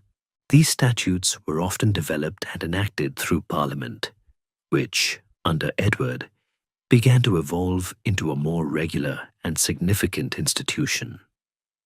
While still primarily a tool for the king to raise taxes and gain consent for his policies, Edward's frequent summoning of representatives from the shires and boroughs, remember those, gave it a growing sense of legitimacy and importance. He famously stated that what touches all should be approved by all, a seemingly democratic sentiment for a medieval king, even if his primary motivation was to ensure financial and political support for his ambitious foreign policies. But Edward's true ambition, the one that would consume much of his reign and define his legacy, was the conquest of Wales. For centuries, Wales had maintained a fiercely independent spirit, a land of proud Celtic princes who constantly resisted English encroachment, while the English kings had long claimed suzerainty over Wales. The Welsh princes had largely retained effective control over their territories, often raiding the English borders and posing a constant threat. Edward saw this fragmented political landscape as an unacceptable affront to his vision of a unified Britain. He was not one to tolerate half measures. His first major campaign against Wales began in 1277, targeting Llywelyn ap Gruffydd, the last independent Prince of Wales. Llywelyn, who styled himself Prince of Wales, had refused to do homage to Edward and had expanded his influence in recent years. Edward launched a massive, well-organized invasion, employing a sophisticated strategy that combined naval support, fortified supply lines, and overwhelming military force. His army built a series of strategically placed castles, often imposing stone fortresses like Flint and Rutland, which acted as bases for his operations and symbols of English dominance. Imagine the sheer scale of the logistical undertaking, moving thousands of men and supplies across difficult terrain. By 1277, Llywelyn was forced to submit, signing the humiliating Treaty of Aberconwy, which severely curtailed his power and reduced his territory to just the mountainous region of Gwynedd. It seemed Edward had achieved his goal with relative ease. However, Welsh resentment festered, and in 1282, Llywelyn's brother, Dafydd ap Gruffudd, launched a desperate, widespread rebellion.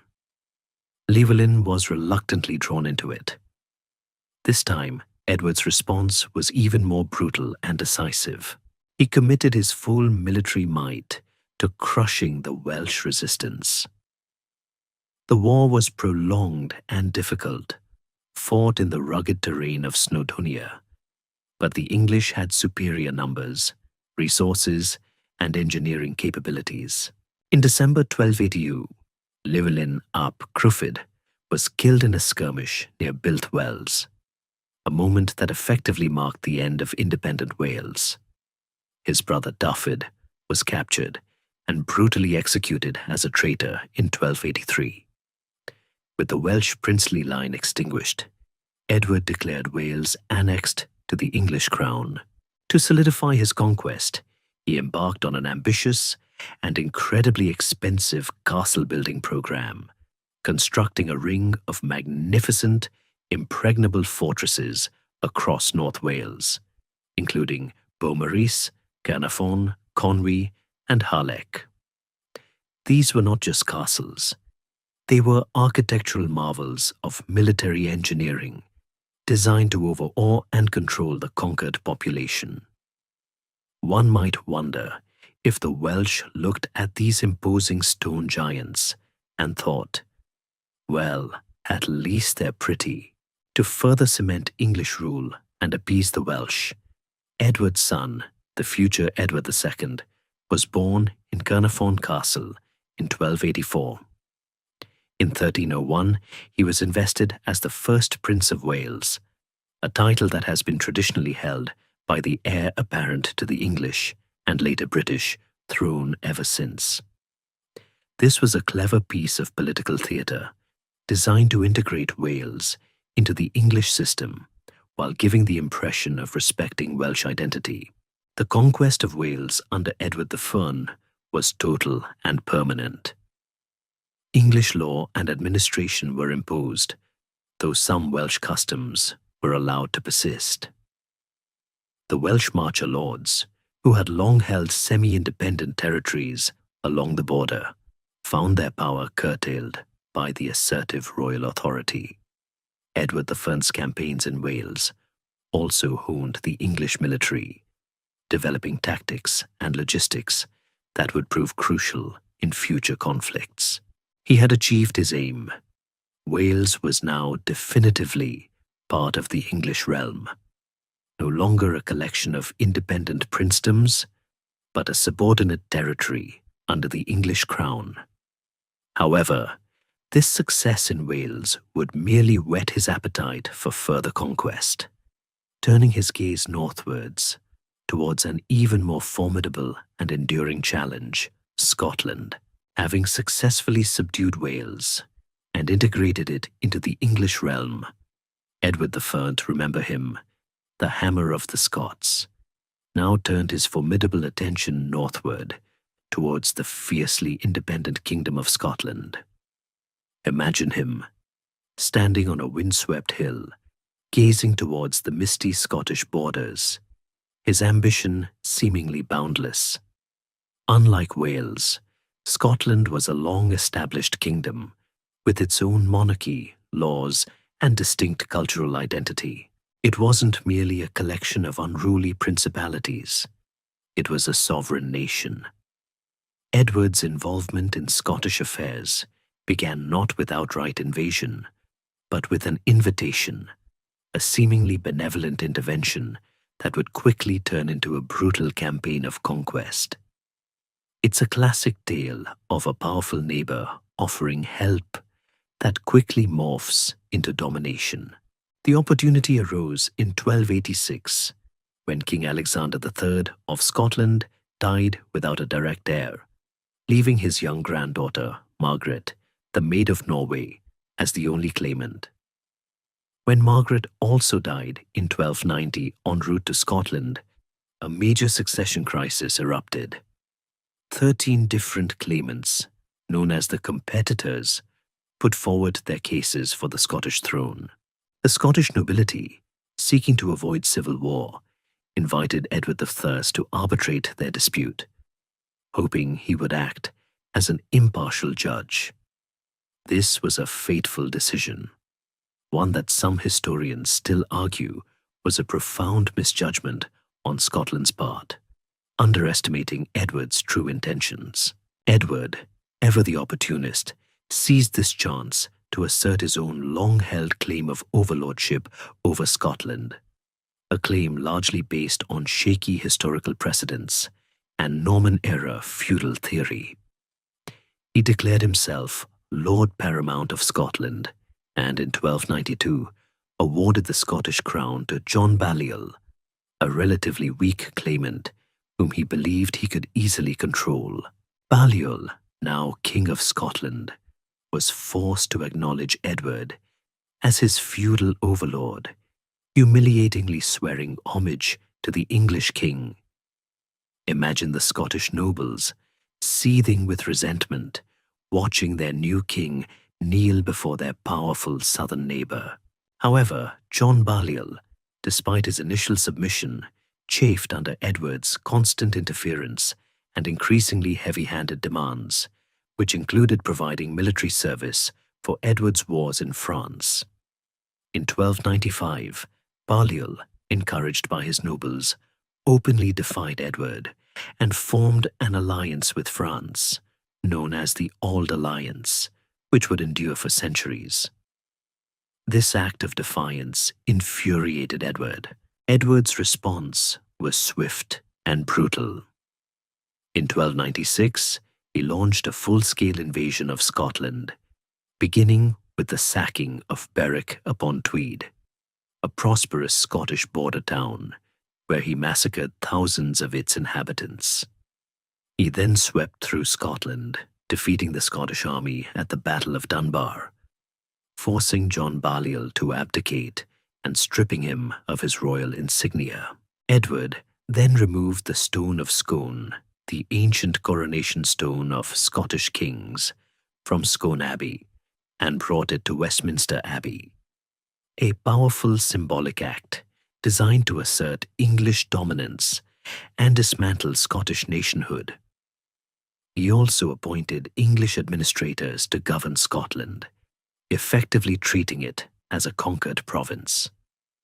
Edward famously declared, "He has done good business who has brought a good beast to sell," a rather dismissive comment about his new acquisition. But the spirit of Scottish independence was far from broken.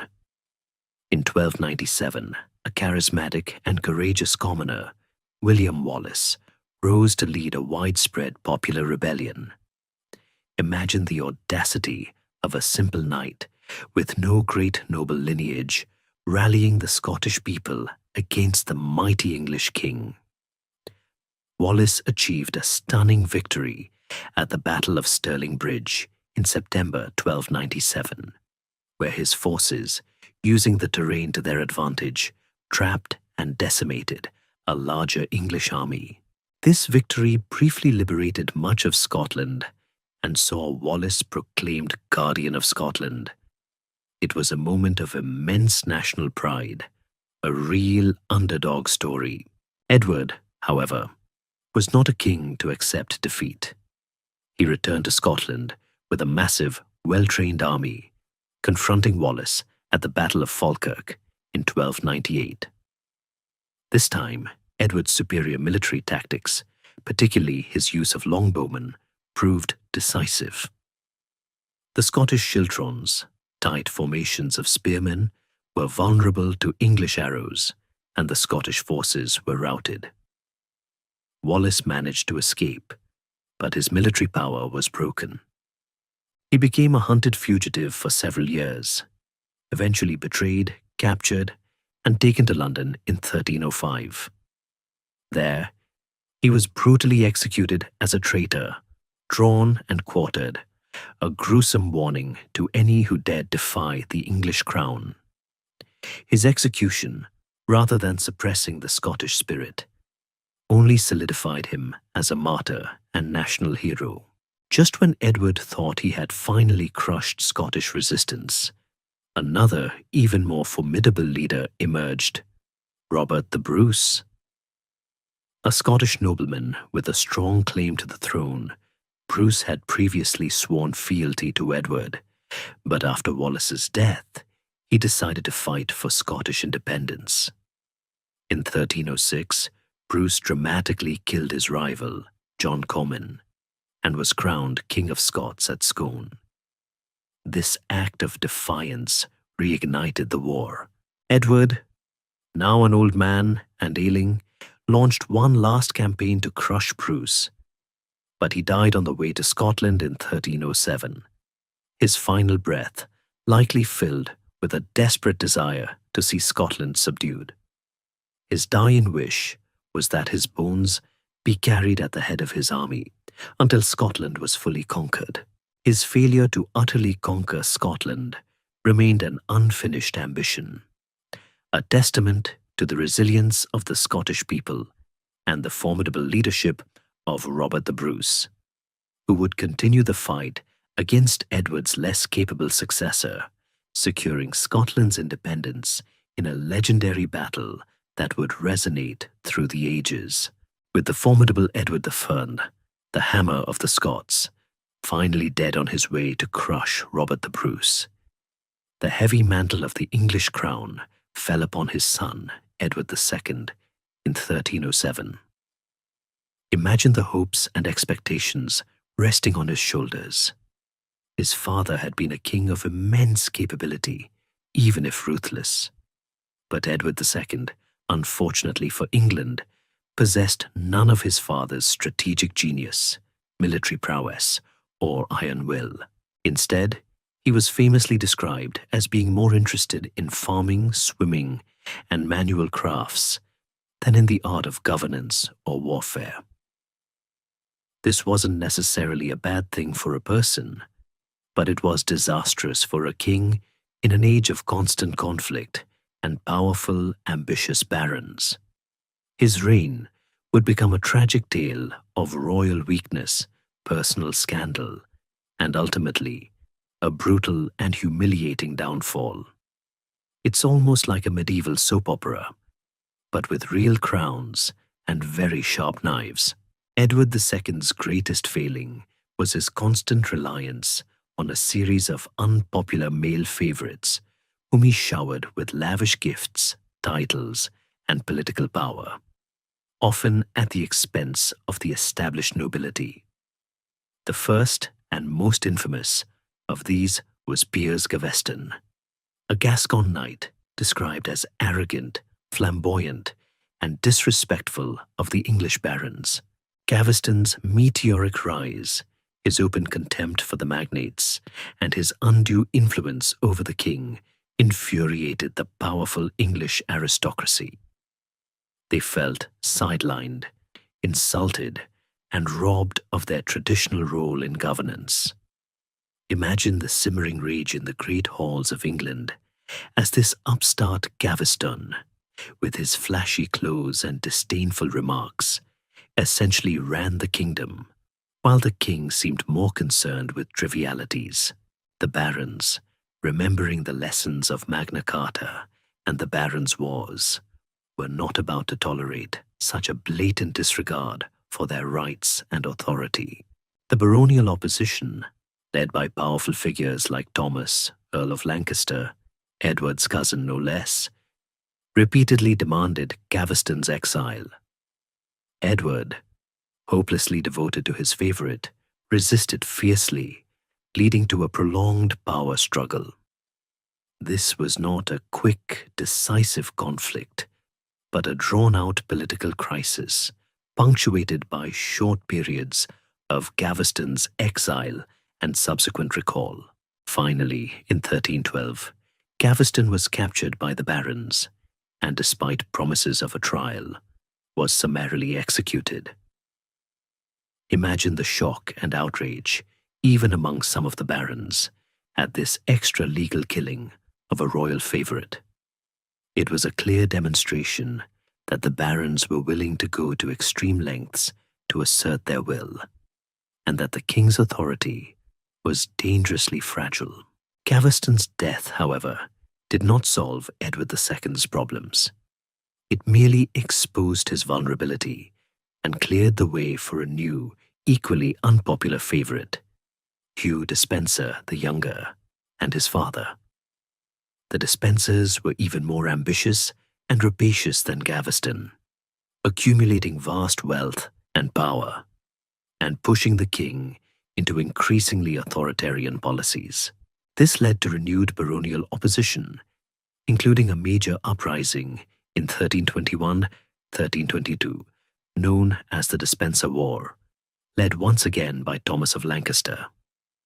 This time, Edward II, perhaps spurred by the memory of Gaveston, rallied enough support to defeat the rebellious barons. Thomas of Lancaster was captured and executed, a brutal reprisal that temporarily strengthened Edward's hand, but only intensified the underlying resentments. While these internal struggles consumed Edward's attention, the kingdom faced a major external threat from Scotland, where Robert the Bruce, remember him, was consolidating his power and systematically reclaiming lost territories. Edward I had left a dying command to his son to complete the conquest, but Edward II proved disastrously incompetent as a military leader. His one major attempt to crush the Scottish rebellion culminated in the catastrophic Battle of Bannockburn in 1314. Imagine the scene at Bannockburn, a vast English army, numerically superior and confident, facing a smaller but highly disciplined Scottish force under Robert the Bruce. Edward II, rather than utilizing his cavalry effectively, allowed them to get bogged down in marshy ground, and his strategic blunders led to a devastating defeat. The Scottish pikemen, or schiltrons, proved impenetrable to the English knights, and the English army was routed, suffering immense casualties. It was a crushing, humiliating defeat for England, one of the worst in its history, and it permanently secured Scotland's independence. Robert the Bruce's victory was total, cementing his place as Scotland's national hero and effectively ending English claims of overlordship for centuries to come. For Edward II, it was a profound blow to his prestige and authority, exposing his military ineptitude to all of Europe. Well, that didn't go as planned. Would be an understatement, wouldn't it? The latter years of Edward II's reign were marked by increasing tyranny, driven by the Despensers, and widespread famine caused by the Great Famine of 1315 to 1317, which devastated much of Europe. His queen, Isabella of France, initially tried to mediate between her husband and the barons, but she grew increasingly alienated by Edward's devotion to the Despensers and her own declining influence. She was a powerful and intelligent woman, a she-wolf of France, as she would later be called, and she would not suffer perceived slights indefinitely. In 1325, Isabella was sent to France on a diplomatic mission, ostensibly to negotiate a peace treaty with her brother, King Charles IV. While there, she famously took her young son, Prince Edward, the future Edward III, with her, refusing to return to England as long as the Despensers remained in power. In France, she openly began an affair with Roger Mortimer, a powerful English baron who had previously been exiled by Edward II. Together, Isabella and Mortimer raised an invasion force and landed in England in 1326. The invasion was met with widespread support. Edward II's few remaining supporters quickly abandoned him, and the Despensers were captured and brutally executed. Edward himself fled, but was eventually captured and imprisoned. In a move unprecedented in English history, he was formally deposed by Parliament in January 1327, largely on grounds of incompetence and unfitness to rule. His young son was proclaimed King Edward III. Edward II was then transferred to Berkeley Castle, where, in September 1327, he was famously and brutally murdered, likely on the orders of Isabella and Mortimer, through a red-hot poker inserted into his anus to leave no outward marks. It was a horrific and ignominious end for a king who had failed so spectacularly to command the respect or loyalty of his realm, serving as a chilling reminder of the perils of royal weakness in a brutal medieval world. With the brutal and ignominious deposition and murder of Edward II, remember him, the king who couldn't quite get a handle on either his favorites or the Scots. The stage was set for his young son, Edward III, to ascend the throne in 1327. Imagine the weight on the shoulders of a 14-year-old boy coming to power amidst the scandalous backdrop of his father's demise and the powerful regency of his mother, Isabella, and her lover, Roger Mortimer. For the first 3 years of his reign, Edward was largely a puppet king, overshadowed by his domineering mother and her ambitious paramour. Mortimer, in particular, exercised tyrannical power, alienating many of the English nobility who resented his rapaciousness and the shame he brought upon the royal family. But Edward III was no weakling like his father. He was a young man of remarkable intelligence, charisma, and a fierce determination to restore royal authority and reassert England's prestige on the international stage. In 1330, at the age of 17, he staged a dramatic coup. With the help of loyal nobles, he surprised Mortimer and Isabella at Nottingham Castle, capturing Mortimer, who was swiftly tried and executed for treason. Isabella was forced into retirement, living out her days in comfortable, though controlled, seclusion.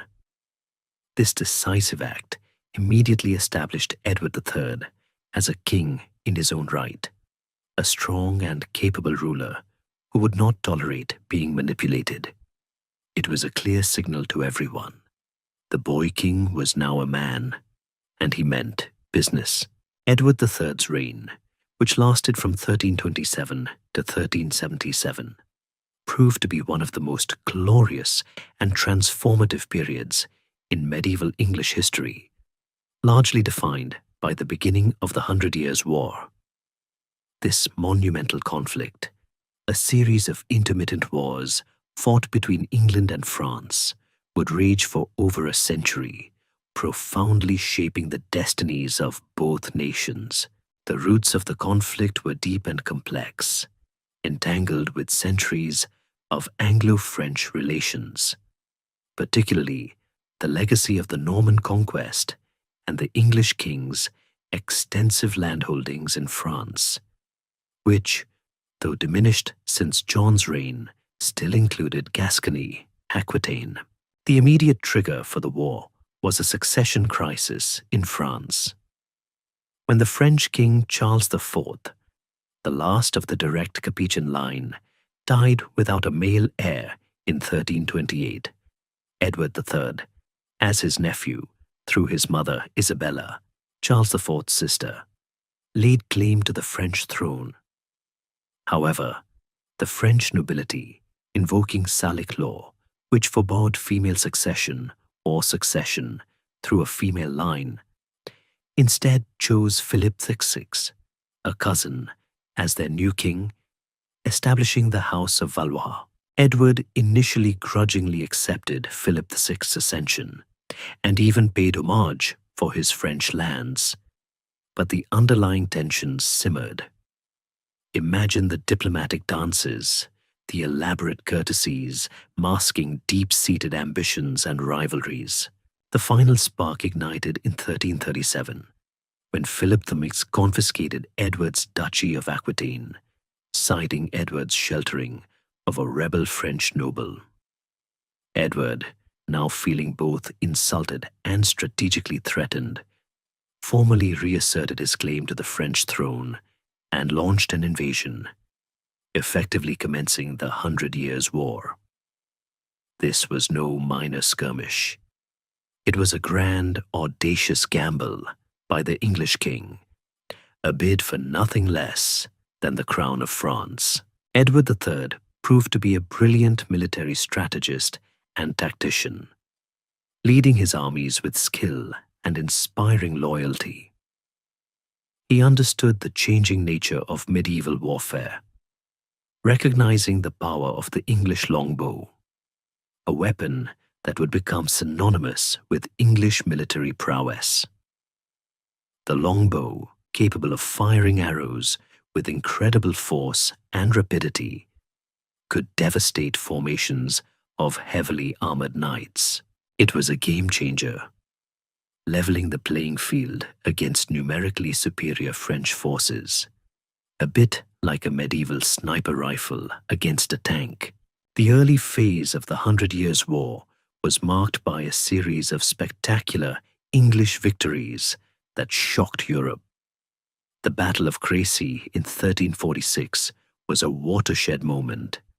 Edward, with his son Edward, the Black Prince, a formidable warrior in his own right, whose name sounds like it belongs in a fantasy novel, skillfully positioned his army on a ridge, forcing the French to attack uphill.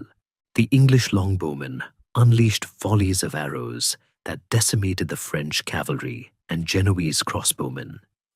It was a decisive and humiliating defeat for the French, a testament to English tactical superiority and the devastating power of the longbow. Imagine the chaos, the screams, the arrows falling like deadly rain. Following Crécy, Edward III besieged and captured the strategic port of Calais in 1347, which would remain in English hands for over 2 centuries, providing a vital bridgehead into France. Just a few years later, in 1356, the Black Prince achieved another stunning victory at the Battle of Poitiers. Here, he captured the French King John II himself, leading to a massive ransom demand and further humiliation for France. These victories brought immense prestige and wealth to England and solidified Edward III's reputation as one of Europe's greatest military commanders. Domestically, the war fostered a growing sense of English national identity. The shared struggle against France, the common language, Middle English, was increasingly becoming the language of all classes, though French remained in official use. And the pride in military victories began to unite the English people across social strata. Parliament, continuously summoned to grant funds for the war, gained increased influence and power, with the House of Commons, representing knights and burgesses, emerging as a distinct and important body, often bargaining for concessions in exchange for financial support. Historians still argue whether the 100 Years' War truly forged a distinct English identity or merely accelerated existing trends. However, the war also came at a tremendous cost. It was incredibly expensive, requiring enormous taxes and loans, and it caused immense suffering in France, where the fighting largely took place. But just as England seemed poised for even greater triumphs, an unforeseen and far more devastating enemy arrived on its shores, one that paid no heed to national borders or royal claims, and would leave a mark far more profound than any battle. Just as the triumphs of Crécy and Poitiers had filled England with a swaggering sense of military invincibility, and the war with France was consolidating a nascent national identity, an unseen, terrifying enemy began to creep across Europe, oblivious to borders, armies, or royal ambitions.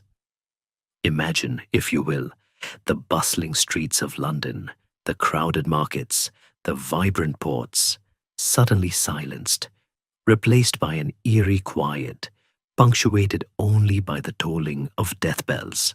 In the summer of 1348, this invisible horror, the Black Death, arrived on English shores, likely carried by fleas on rats, aboard merchant ships docking in the southern ports, and it would irrevocably transform the very fabric of medieval society.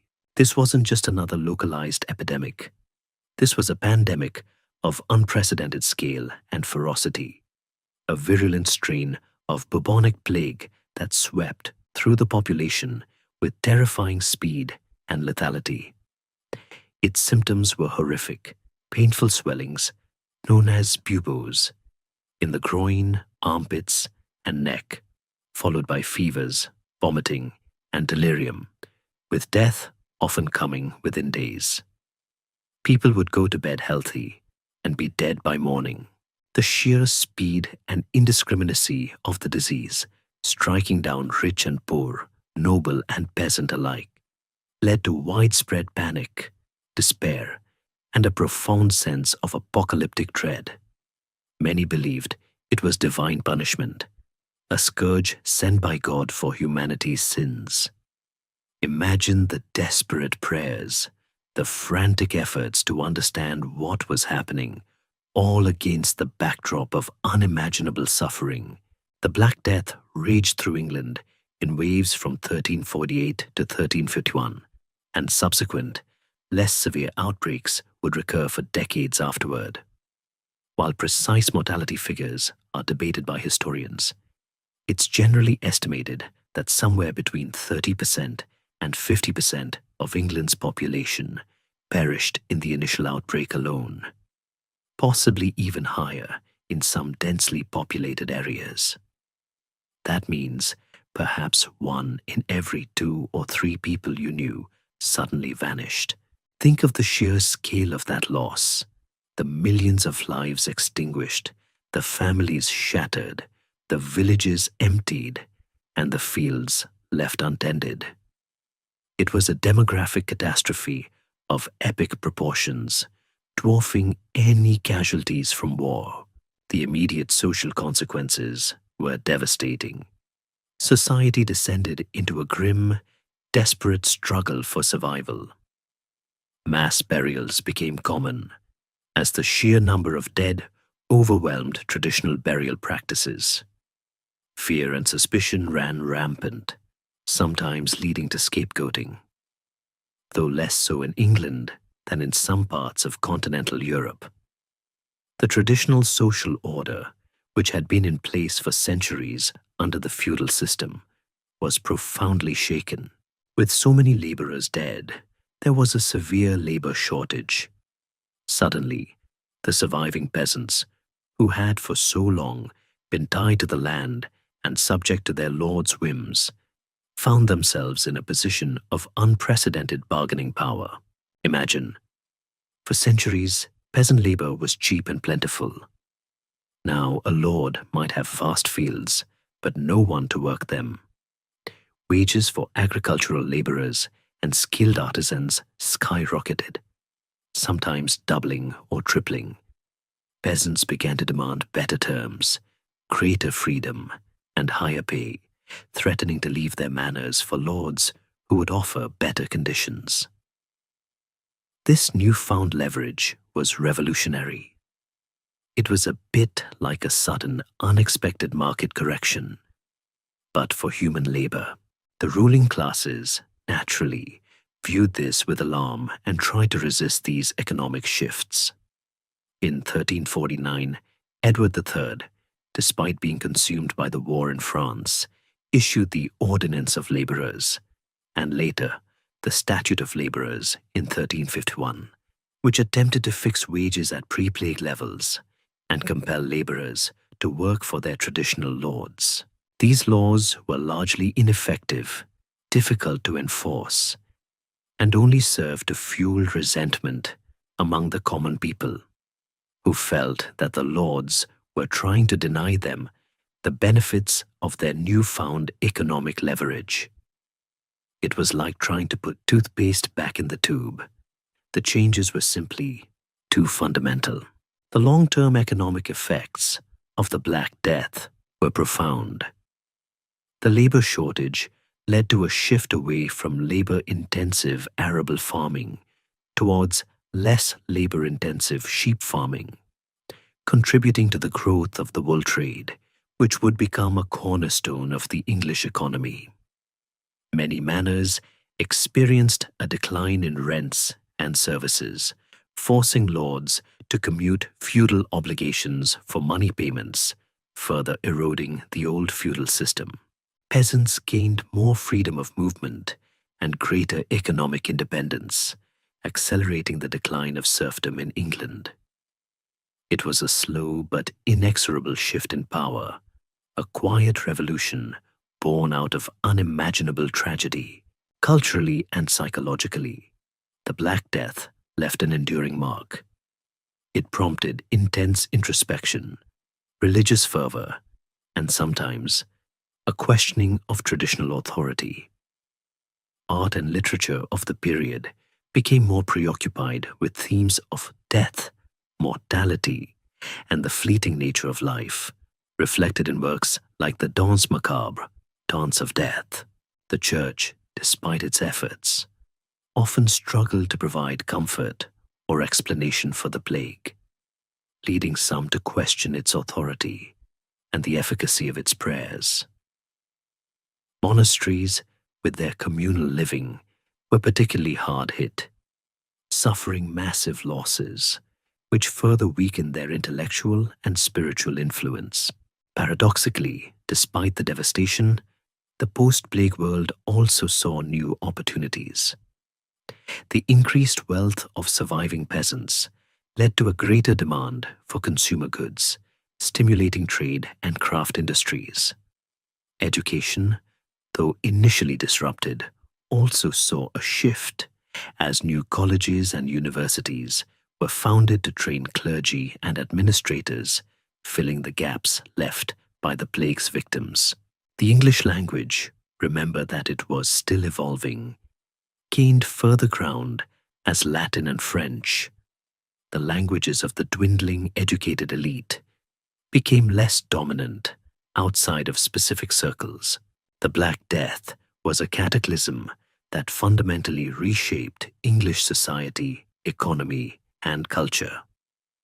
It accelerated the decline of feudalism, empowered the common people, and contributed to the rise of a more market-driven economy.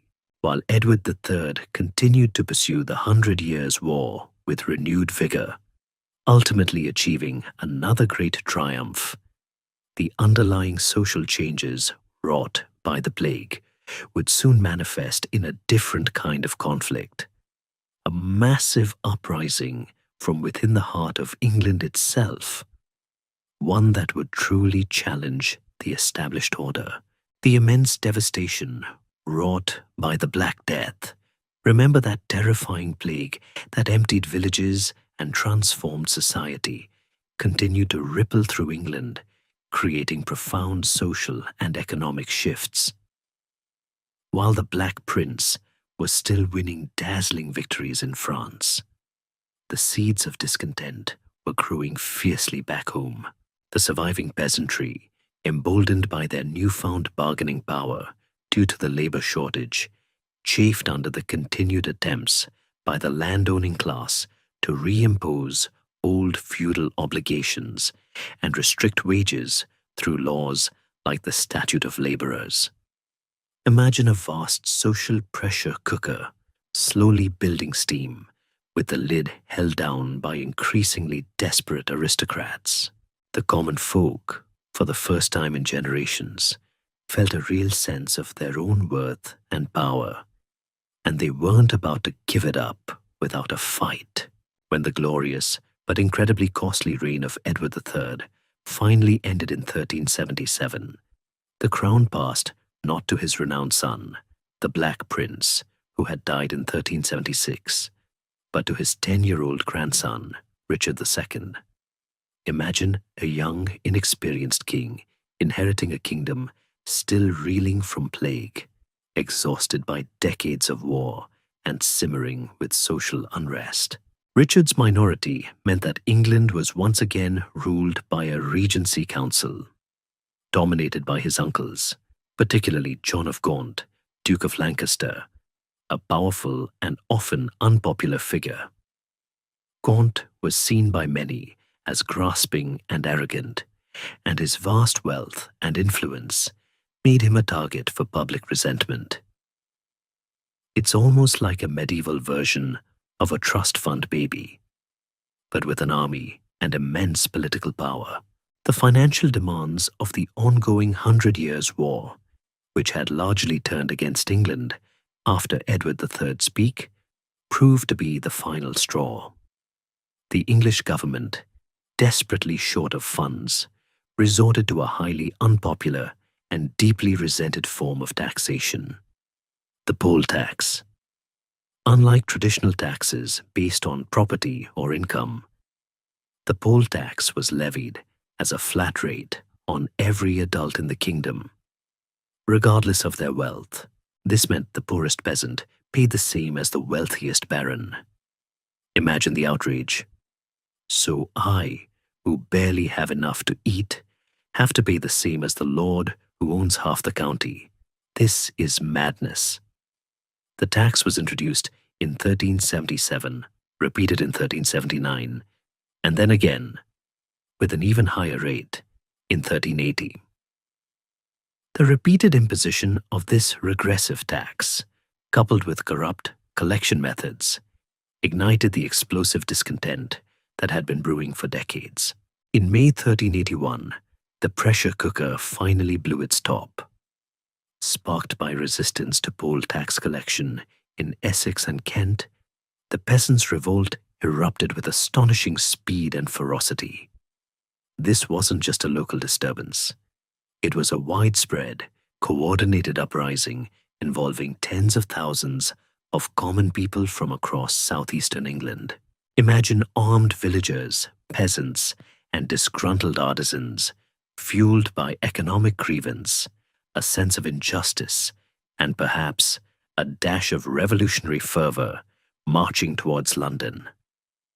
Their leaders were charismatic figures like Wat Tyler, a charismatic speaker, and a radical preacher named John Ball, who famously asked, "When Adam delved and Eve spawned, who then was the gentleman?" A powerful indictment of the feudal hierarchy. This simple rhyme became the rallying cry for social equality and the abolition of serfdom. The rebels marched on London, destroying property, burning manor records, especially debt bonds and labor records, attacking hated tax collectors, and even storming the Tower of London. They captured and executed several high-ranking officials, including the Archbishop of Canterbury, Simon Sudbury, and the Lord High Treasurer, Robert Hales, both of whom were seen as architects of the poll tax and symbols of corrupt government. It was a terrifying moment for the ruling elite, a complete breakdown of law and order. Richard II, then just 14 years old, displayed astonishing bravery and composure during this crisis, while his advisors and older relatives, including John of Gaunt, who was away at the time, panicked and sought refuge. Richard rode out to meet the rebels at Mile End and then later at Smithfield. Imagine the scene: a teenage king facing down an angry armed mob, unarmed himself, relying only on his royal authority and his wits. At Mile End, Richard promised to abolish serfdom and grant other concessions, temporarily placating some of the rebels. However, at Smithfield, negotiations broke down, and Wat Tyler, the charismatic rebel leader, was inexplicably killed by William Walworth, the mayor of London, or one of the king's squires. The death of Wat Tyler could have plunged the situation into even greater chaos. But young Richard, with remarkable presence of mind, rode forward, proclaiming to the stunned rebels, "I am your captain, follow me." He then promised to grant their demands and lead them himself. This bold move, combined with the loss of their leader and the arrival of loyal troops, caused the rebellion to dissipate. The immediate crisis was averted, but the king's promises, once the immediate threat was gone, were, predictably, largely reneged upon. Richard famously declared that villains you are, and villains you shall remain, firmly reasserting royal and feudal authority. The ringleaders of the revolt were hunted down and brutally executed across the country, serving as a harsh lesson against challenging the established order. Despite its suppression, the Peasants Revolt had a profound and lasting impact. It demonstrated the fragility of royal authority and the potential for widespread popular unrest. While the immediate demands for the abolition of serfdom were not met, the long-term trends accelerated by the Black Death continued. The nobility, perhaps chastened by the revolt, became more reluctant to impose such direct, oppressive taxes, and serfdom continued its slow decline in England, eventually fading away over the next century as labor services were commuted to money rents. The revolt also provided a powerful, if terrifying, precedent for future popular movements, showing that the common people, when pushed too far, had the capacity to rise up and demand change. Richard II, having shown flashes of bravery and political acumen during the revolt, would go on to have a complex and ultimately tragic reign. He struggled to maintain control over his ambitious uncles and increasingly assertive parliament. His later years were marked by a growing authoritarianism, a belief in his own divine right, and an increasing paranoia that alienated many of his nobles. He tried to rule without parliament, exiled powerful lords, and seized their lands. This erratic and tyrannical behavior would eventually lead to another, even more significant challenge to his throne, one that would plunge England into yet another dynastic struggle and change the course of its history once more. Having weathered the storm of the Peasants' Revolt, remember that terrifying uprising of the common folk. Richard II, though only a teenager at the time, had shown surprising courage. However, as he matured, this initial promise of firm, yet perhaps conciliatory, leadership began to fade, replaced by a growing arrogance, a profound belief in his own divine right to rule, and an increasingly autocratic and erratic temperament.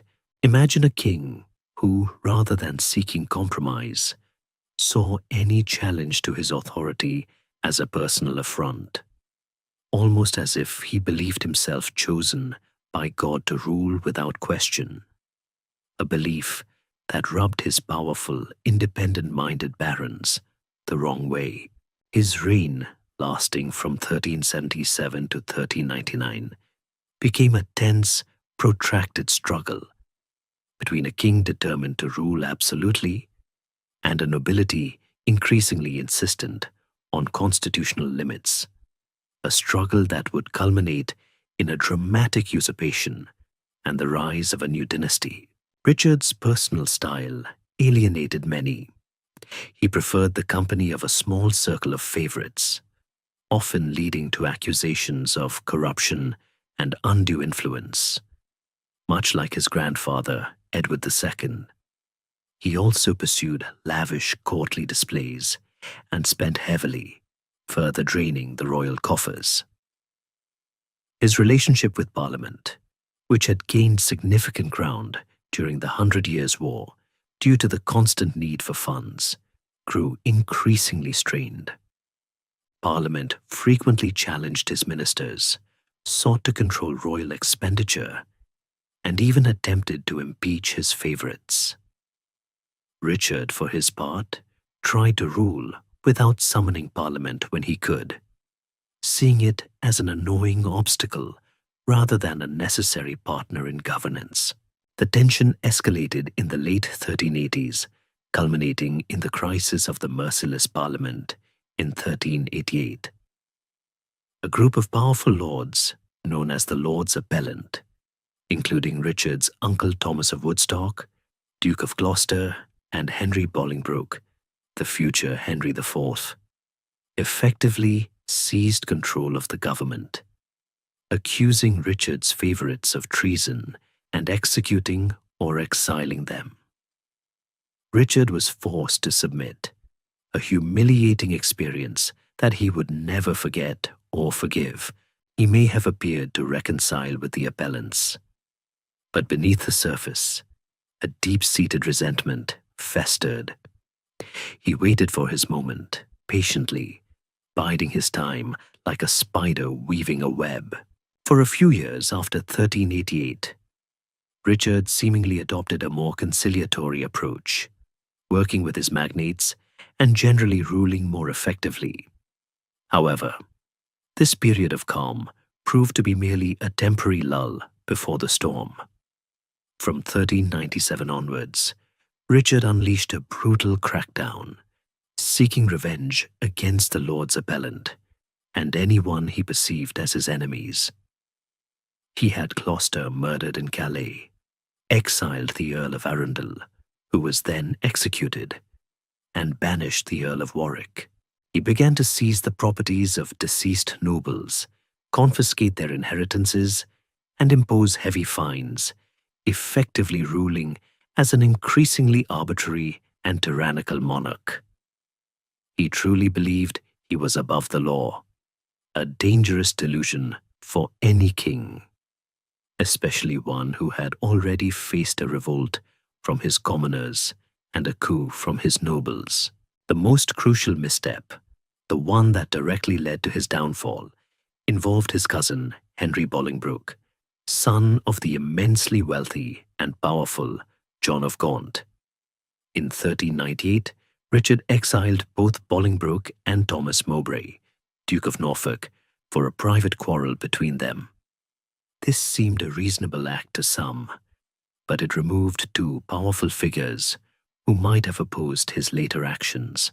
When John of Gaunt died in 1399, Richard, instead of allowing Bolingbroke to inherit his vast estates, as was customary, unjustly seized them.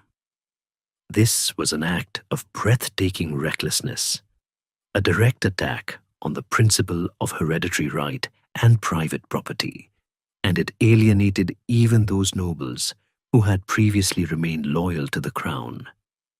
It was a bridge too far, a betrayal of the very feudal system upon which his own power rested. Henry Bolingbroke, now a dispossessed nobleman with a legitimate grievance, saw his opportunity. While Richard was away on a military campaign in Ireland, another disastrous decision, leaving the kingdom vulnerable, Bolingbroke landed in England in July 1399, ostensibly to reclaim his rightful inheritance. Imagine the scene: a powerful nobleman returning from exile, gathering support from disgruntled barons and commoners alike who were fed up with Richard's tyranny. The ease with which Bolingbroke gathered support and marched across England was a testament to how deeply unpopular Richard had become.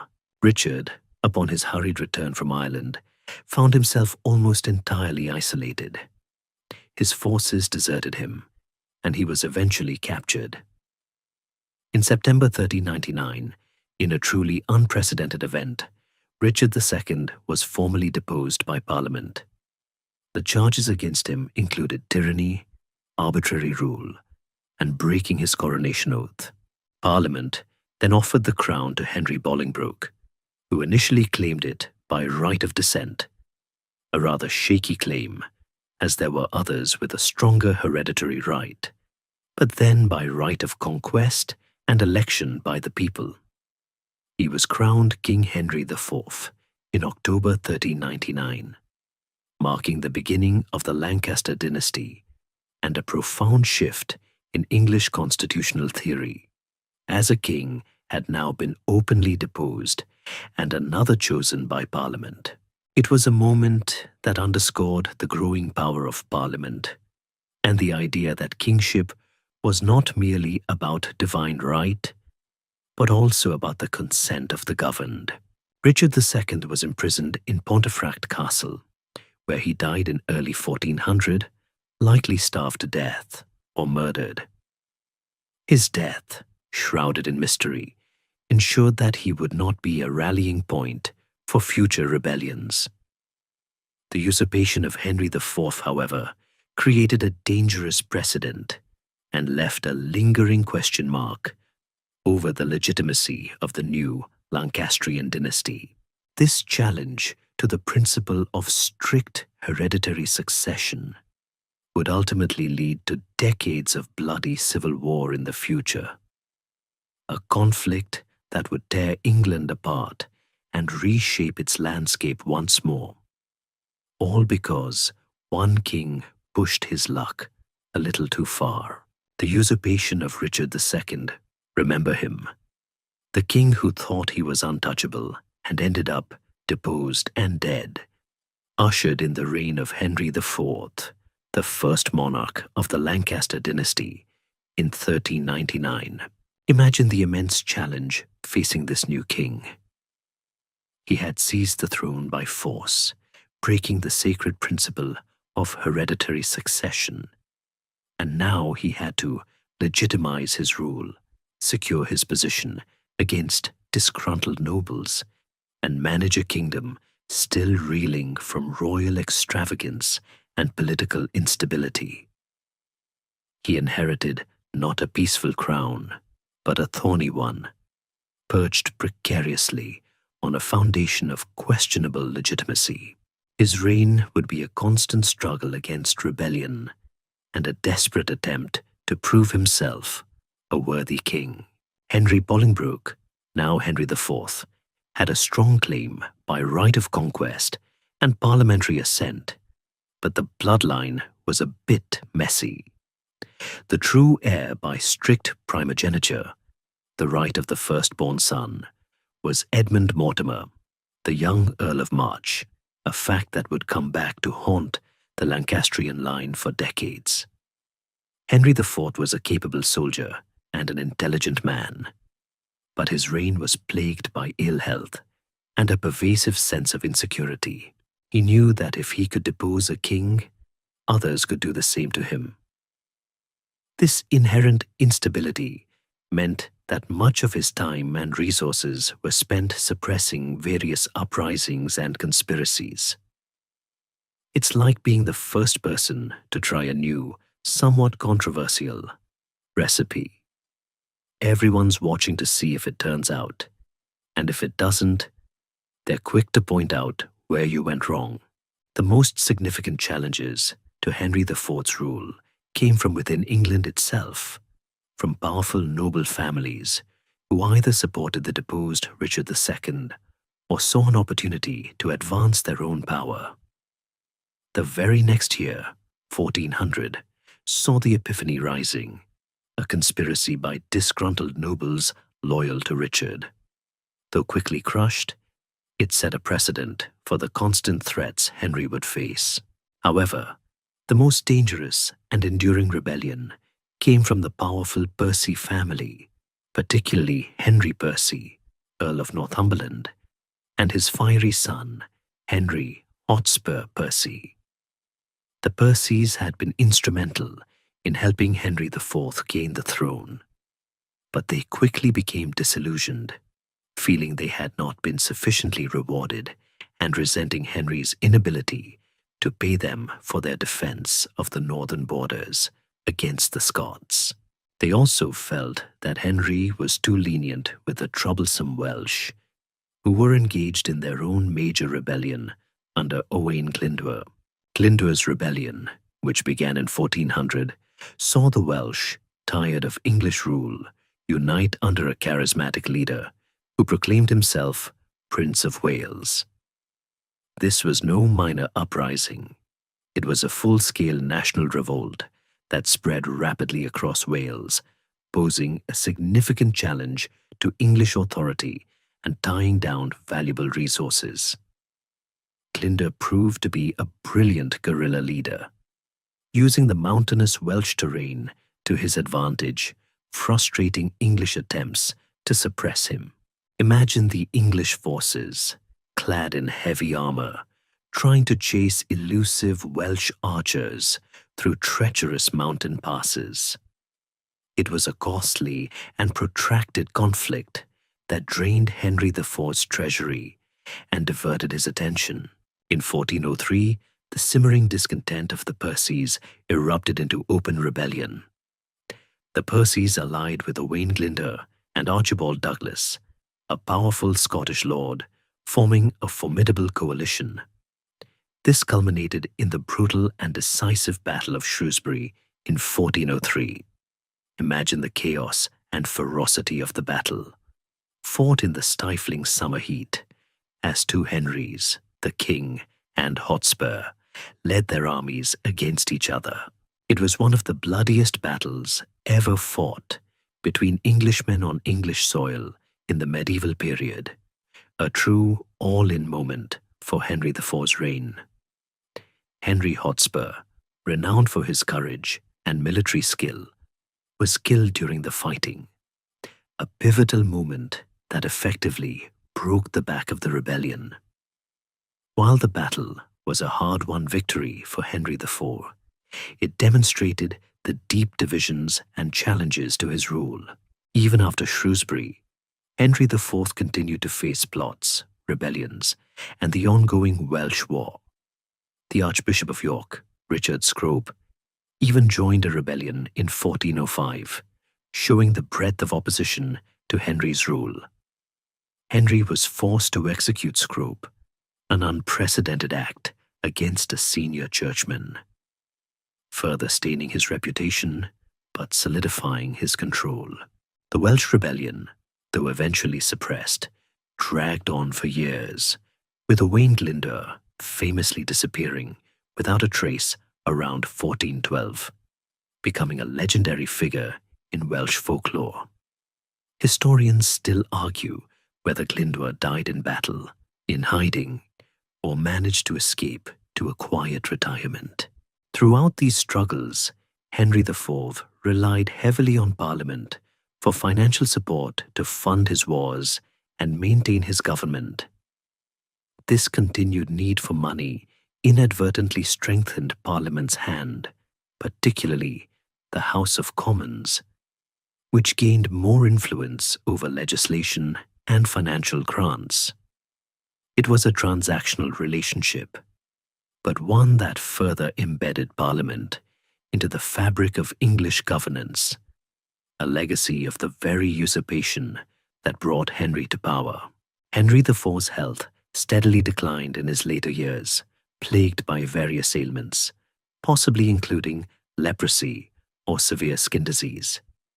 His increasing illness led to further internal struggles, particularly with his formidable eldest son, Prince Henry, the future Henry V. The prince, impatient for power and eager to prove himself, often clashed with his ailing father's policies and even tried to take over the government. It's a familiar story, isn't it? The ambitious son eager to step into his father's shoes, sometimes a little too eager. When Henry IV finally died in 1413, exhausted by years of conflict and ill health, he left a kingdom that was, at last, relatively stable, but deeply indebted and still carrying the stain of his questionable legitimacy. His reign had been one of constant struggle, but he had successfully defended his throne, suppressed numerous rebellions, and ensured the survival of the Lancastrian dynasty. He had paid a heavy personal price for the crown, but he had, against considerable odds, maintained royal authority. The stage was now set for his son, Henry IV, to inherit a kingdom yearning for peace, but also eager for glory, a monarch who would famously turn England's gaze back towards France, seeking to finish the 100 Years' War and silence any lingering doubts about his family's right to rule through a blaze of military triumph. With the troubled and often rebellious reign of his father, Henry IV, finally at an end, Henry V ascended the English throne in 1413. Imagine the hopes resting on the shoulders of this young king, a nation weary of internal strife, yearning for stability, and perhaps a return to the glorious military triumphs of Edward III.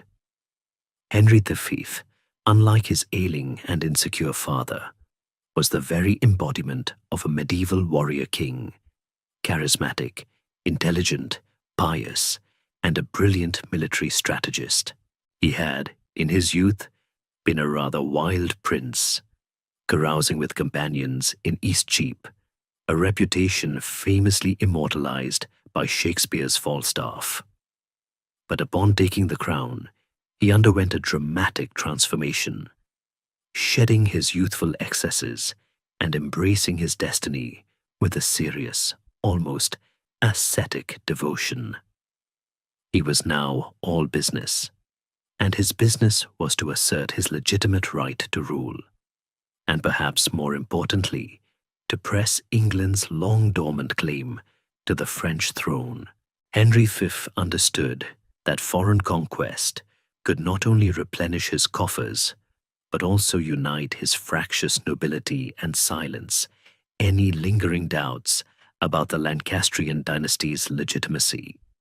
Remember that uneasy feeling many had about his father's usurpation.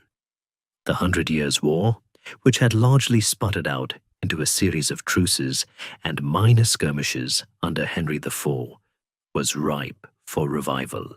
France, at this time, was deeply divided by a bitter civil war between the rival factions of the Armagnacs and the Burgundians, making it particularly vulnerable. It was a chance too good for an ambitious king to pass up. After careful diplomatic maneuvering and failed negotiations with the French, Henry V launched his invasion in 1415. His army landed at Harfleur, a crucial port city, which he painstakingly besieged and captured, a process that cost him valuable time and many men to disease. But his greatest challenge lay ahead: a long march through hostile territory towards Calais, with a much reduced and increasingly ill army, shadowed by a numerically superior French force. It was a risky gamble, a defiant march into the heart of enemy territory, reminiscent of Edward III's campaigns. The defining moment of Henry V's reign, and one of the most famous battles in English history, occurred on October 25th, 1415, at the Battle of Agincourt. Imagine the scene: a muddy, narrow field, flanked by dense woodland, where a tired, sick, and heavily outnumbered English army, perhaps 6,000, 8,000 men, faced a massive, confident French force, estimated at 20,000, 30,000, perhaps even more, composed largely of heavily armored knights. The odds were seemingly insurmountable. Before the battle, Henry V famously delivered a rousing speech, the St. Crispin's Day speech, inspiring his men and promising them eternal glory. Whether or not he actually said, "We few, we happy few, we band of brothers," it captures the spirit of the moment perfectly.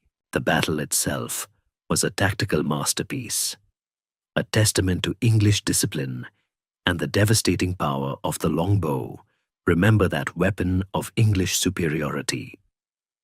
Henry positioned his archers strategically, forcing the French knights to advance across a narrow, muddy field under a relentless hail of arrows.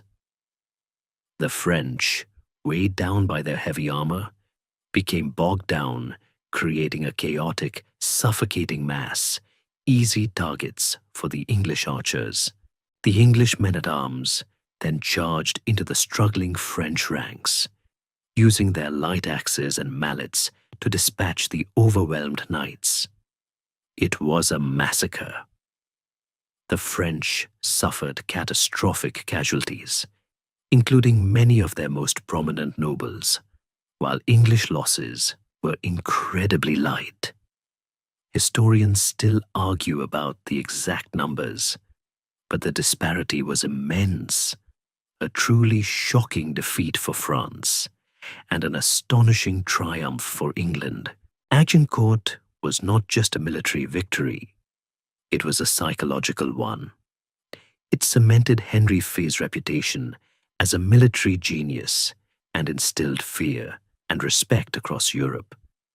It provided a massive boost to English morale and solidified the Lancastrian dynasty's legitimacy, proving that God was on their side.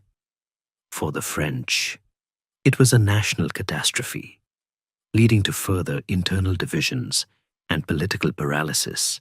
Henry VIII followed up his victory at Agincourt with further campaigns in France, meticulously conquering territory and establishing English administration.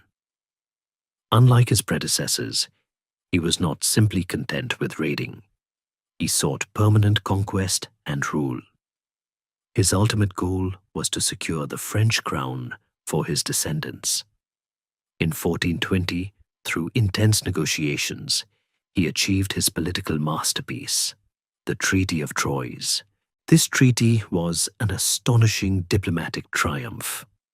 It stipulated that Henry V would marry Catherine of Valois, the daughter of the insane French King Charles VI, and that he would be recognized as the regent and heir to the French throne, effectively disinheriting the Dauphin, the legitimate French heir. Upon Charles VI's death, the crowns of England and France would be united under Henry V and his heirs. Imagine the sheer audacity. The King of England would also be the King of France. It seemed that Henry V had achieved what no English monarch before him ever truly had. And the 100 Years' War was seemingly won. Henry V was at the zenith of his power, ruling over a vast dual monarchy. But his glorious reign was tragically cut short. In 1422, while still campaigning in France, he contracted dysentery and died at the age of 35. His death, just 2 months before that of his father-in-law, Charles VI, was a crushing blow to English ambitions. His infant son, only 9 months old, became King Henry VI of both England and, theoretically, France. Henry V left behind a formidable legacy: a united English kingdom, a strong and respected monarchy, and vast territories in France. He had instilled a fierce sense of national pride and military confidence. However, he also left a deeply precarious situation: a dual monarchy reliant on the continued success of the war and governed by an infant king, a scenario ripe for instability and eventual decline. The stage was now set for the long, complex, and ultimately tragic reign of Henry VI, where the hard-won gains in France would slowly, inexorably slip away, plunging England into further internal turmoil. The sudden and untimely death of Henry V, remember him, the victor of Agincourt, left England in a profoundly precarious position. Imagine the weight of two crowns, English and theoretically French, now resting on the head of an infant king, Henry VI, who was only 9 months old when his formidable father died in 1422. This was an unprecedented situation, and it immediately plunged England and its newly acquired French territories into a long, complex, and ultimately disastrous regency. The carefully constructed dual monarchy, a testament to Henry V's genius, proved to be far too fragile to survive without his direct, powerful leadership. The regency for Henry VI was dominated by his powerful uncles, John, Duke of Bedford, a skilled military commander and administrator who largely governed English-occupied France, and Humphrey, Duke of Gloucester, a more ambitious and often troublesome figure who was Lord Protector of England. These two dukes, along with Cardinal Henry Beaufort, shared power, but their differing personalities, priorities, and constant squabbling often undermined the English war effort and bred internal discord. It was like trying to run a massive two-headed enterprise, with the two heads constantly bickering over strategy and resources. Initially, the English cause in France continued to prosper, largely due to the efforts of the Duke of Bedford, who maintained military pressure and secured key alliances. The English still controlled vast swathes of northern France, including Paris, and enjoyed the support of their Burgundian allies. However, the tide of the 100 Years' War began to turn decisively against England with the emergence of an extraordinary figure, Joan of Arc. Imagine the shock and awe among the English, facing down a peasant girl who claimed divine guidance, a young woman who inspired the French people and seemingly turned the course of history. In 1429, Joan of Arc, a teenage peasant girl, convinced the French Dauphin, the disinherited and legitimate heir to the French throne, later Charles VII, that she had been sent by God to save France. She raised the siege of Orléans, a pivotal victory that dramatically boosted French morale and shattered the aura of English invincibility.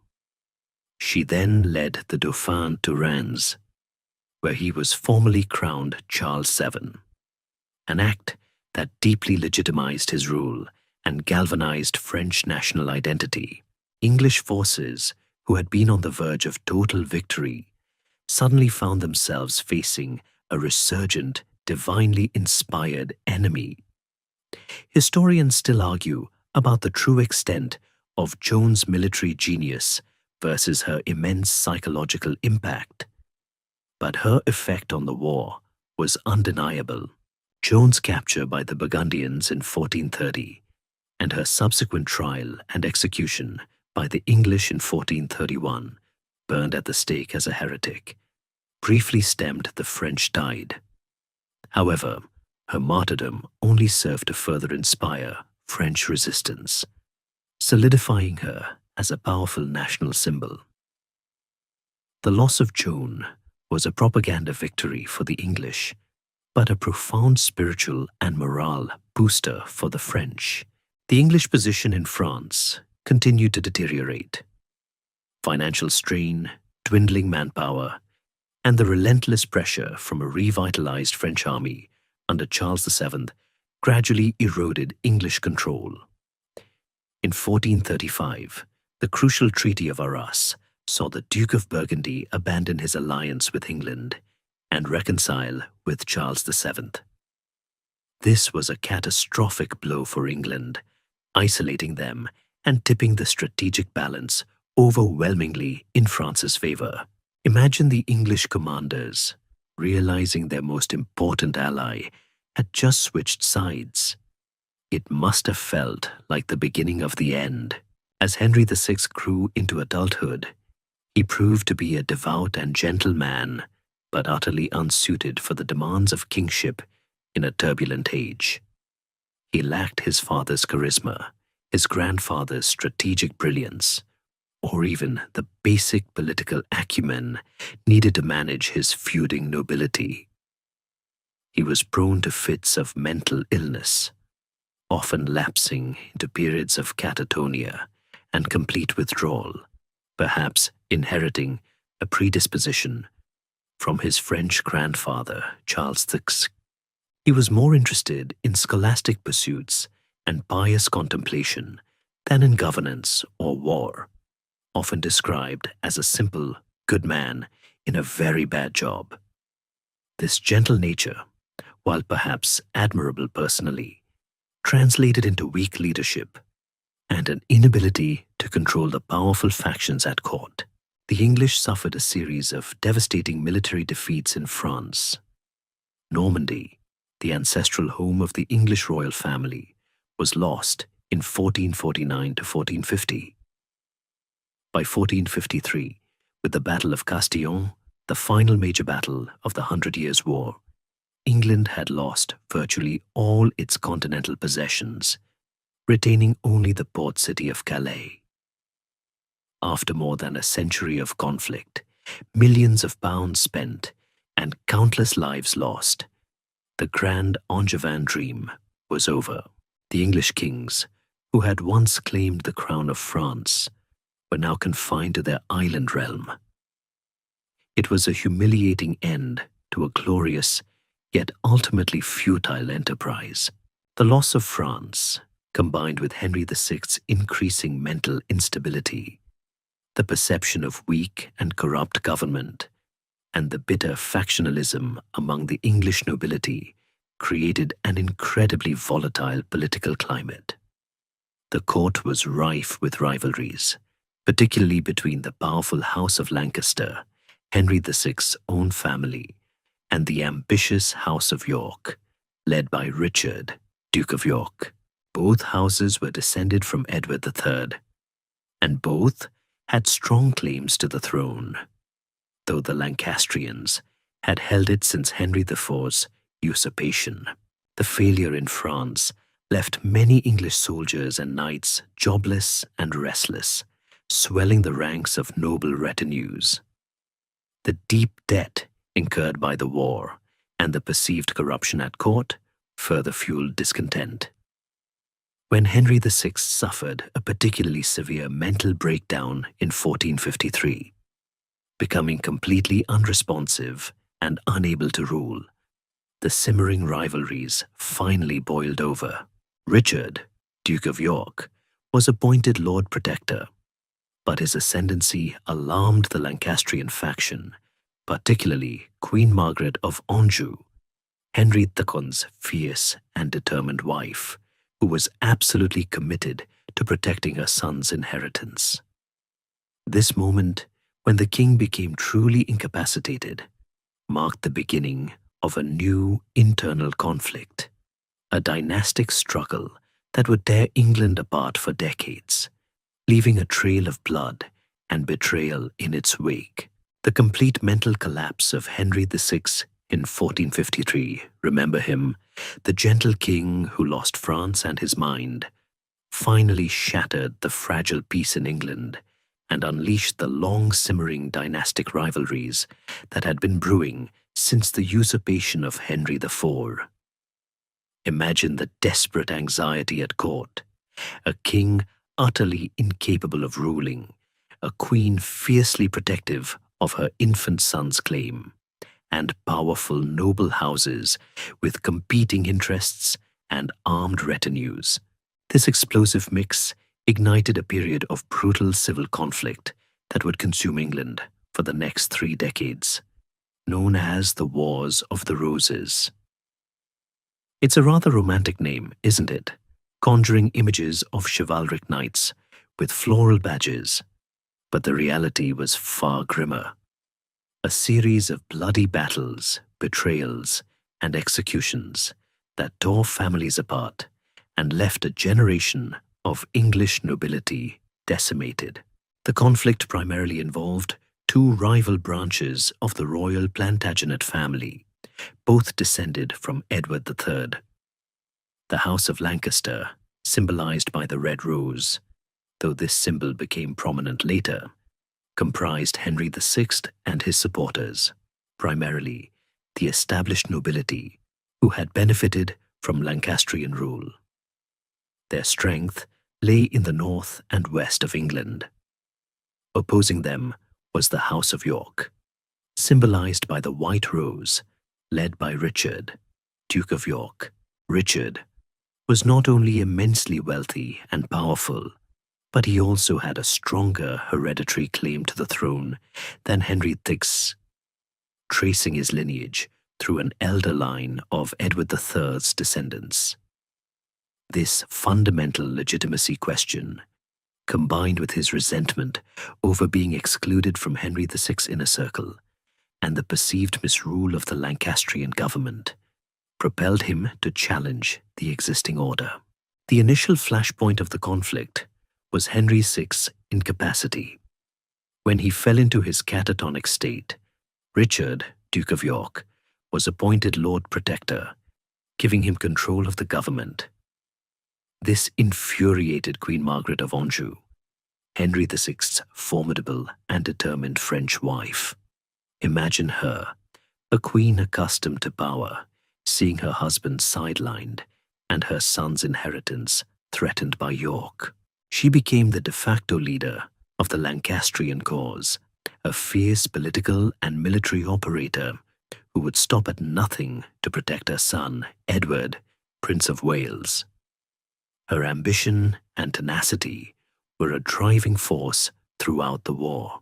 When Henry VI briefly recovered in 1455, he reversed many of York's policies, dismissing him from the protectorship and effectively restoring the Lancastrian faction to power. This immediately reignited tensions. The first true battle of the Wars of the Roses, the First Battle of St. Albans, occurred in May 1455. It was a relatively minor skirmish, but significant because it marked the first bloodshed and saw Richard of York emerge victorious, capturing the king and establishing his temporary dominance. The conflict then escalated into open warfare, characterized by periods of intense fighting, followed by uneasy truces, as fortunes shifted back and forth. The battles were often brutal, with little quarter given and high casualties among the nobility. Families were divided, with brothers fighting brothers, and loyalties frequently shifted depending on who held the upper hand. It was a chaotic and unpredictable era where the simple act of choosing a side could mean triumph or swift execution. One of the most significant figures to emerge in this early phase was Richard Neville, Earl of Warwick, famously known as the Kingmaker. Warwick was a shrewd, immensely wealthy, and militarily powerful magnate who initially sided with the Yorkists. His vast land holdings, extensive network of retainers, and diplomatic skill made him an indispensable ally, capable of swaying the balance of power. He was a master puppeteer, pulling the strings behind the scenes, determining who sat on the throne, at least for a while. A major turning point occurred in 1460 at the Battle of Wakefield. Richard, Duke of York, after initially being recognized as Henry VI's heir through the Act of Accord, decided to press his claim directly for the crown. However, he suffered a crushing defeat at Wakefield at the hands of Queen Margaret's Lancastrian forces. Richard himself was killed, his head gruesomely displayed on the walls of York, with a paper crown, a grim taunt from the triumphant Lancastrians. This seemed like a definitive victory for the Lancastrians, but it merely opened the door for a new, even more formidable Yorkist leader. That leader was Richard's son, Edward, Earl of March, a dynamic, charismatic, and militarily gifted young man. Edward, seeking vengeance for his father's death, immediately took up the Yorkist cause. He was everything a medieval king should be: tall, handsome, a skilled warrior, and an inspiring leader. He proved to be a far more effective military commander than his father, and under his leadership, the Yorkist cause gained unstoppable momentum.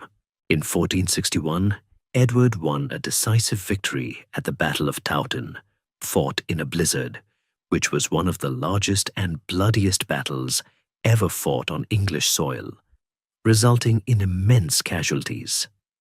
This overwhelming triumph virtually annihilated the Lancastrian army and cemented Edward's claim to the throne.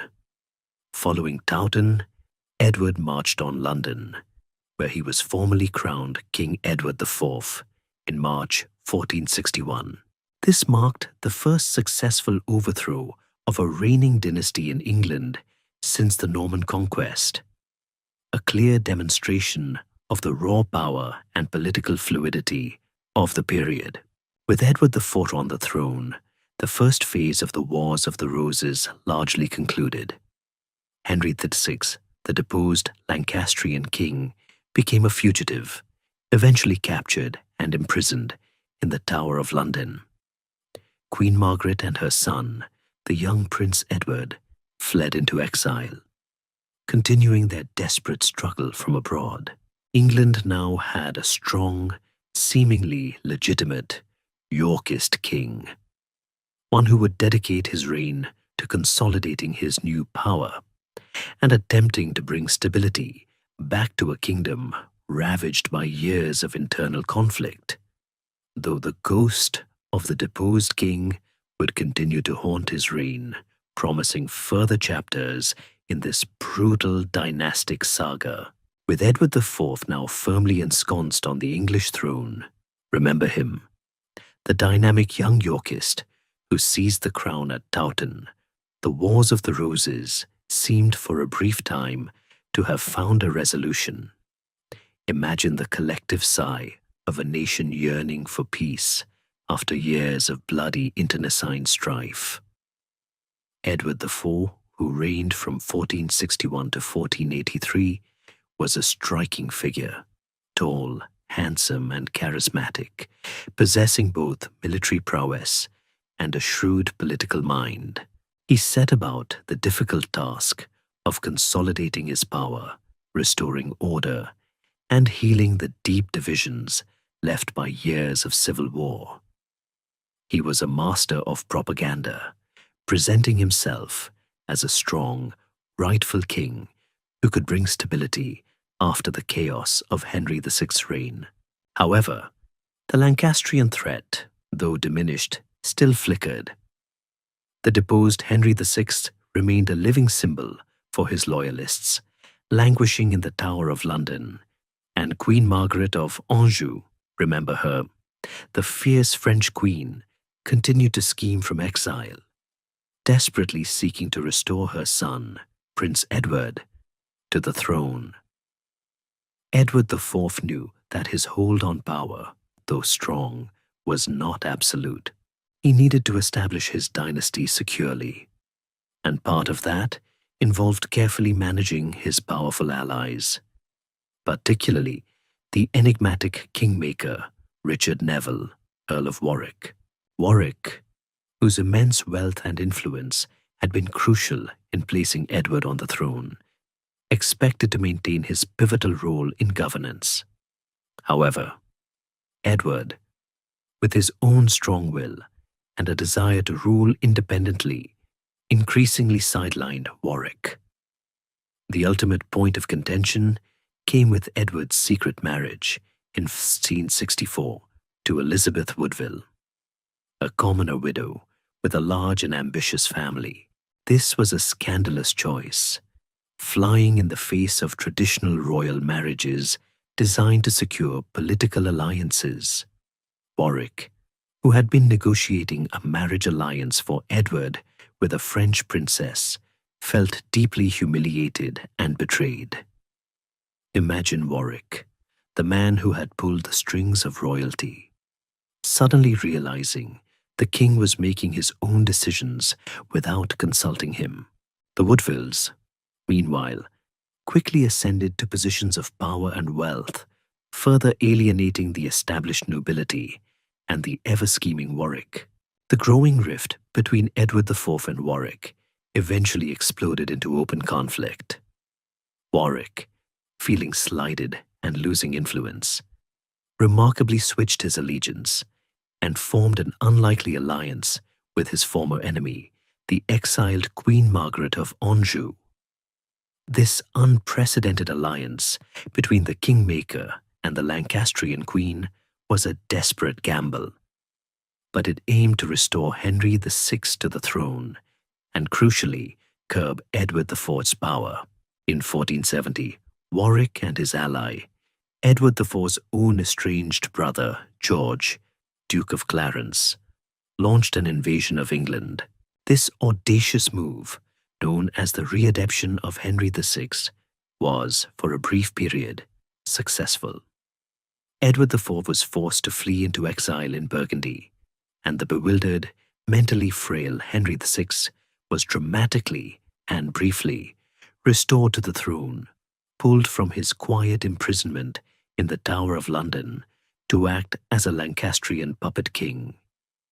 Imagine the irony. A king twice deposed, now back on the throne, seemingly unaware of the political machinations swirling around him. It was a bizarre twist, a testament to Warwick's incredible influence. However, this Lancastrian resurgence was short-lived. Edward IV, a truly capable military commander, quickly regrouped. With financial and military support from his brother-in-law, Charles the Bold, Duke of Burgundy, Edward returned to England in 1471. He swiftly crushed his enemies. At the Battle of Barnet in April 1471, Edward decisively defeated and killed Warwick, the kingmaker himself, a pivotal victory that removed the chief architect of his overthrow. Just weeks later, at the Battle of Tewkesbury in May 1471, Edward's forces utterly annihilated the remaining Lancastrian army, led by Queen Margaret and her son, Prince Edward. The young Lancastrian heir was killed, either in battle or immediately afterward. This horrific loss marked the virtual extinction of the direct Lancastrian line. The very night of the Battle of Tewkesbury, or shortly thereafter, the imprisoned Henry VI was likely murdered in the Tower of London. His death removed the last viable Lancastrian claimant and effectively ended the dynastic struggle for the time being. With his enemies vanquished and his claims seemingly unchallengeable, Edward IV settled into a more secure and prosperous second reign, largely free from the constant threat of civil war. Edward IV ruled effectively for the next 12 years, focusing on restoring law and order, stabilizing the kingdom's finances, and promoting trade. He was a shrewd businessman, engaging in profitable merchant ventures himself, and he brought a new sense of administrative efficiency to the crown. His court became a center of Renaissance culture, reflecting his sophistication and patronage of the arts. He had seemingly achieved lasting peace and cemented the Yorkist dynasty. He probably thought, "Finally, a moment to enjoy the fruits of my labor, and perhaps buy some nice new velvet robes." However, the shadow of the usurpation and the brutal means by which Edward had secured and retained his throne would ultimately come back to haunt his line.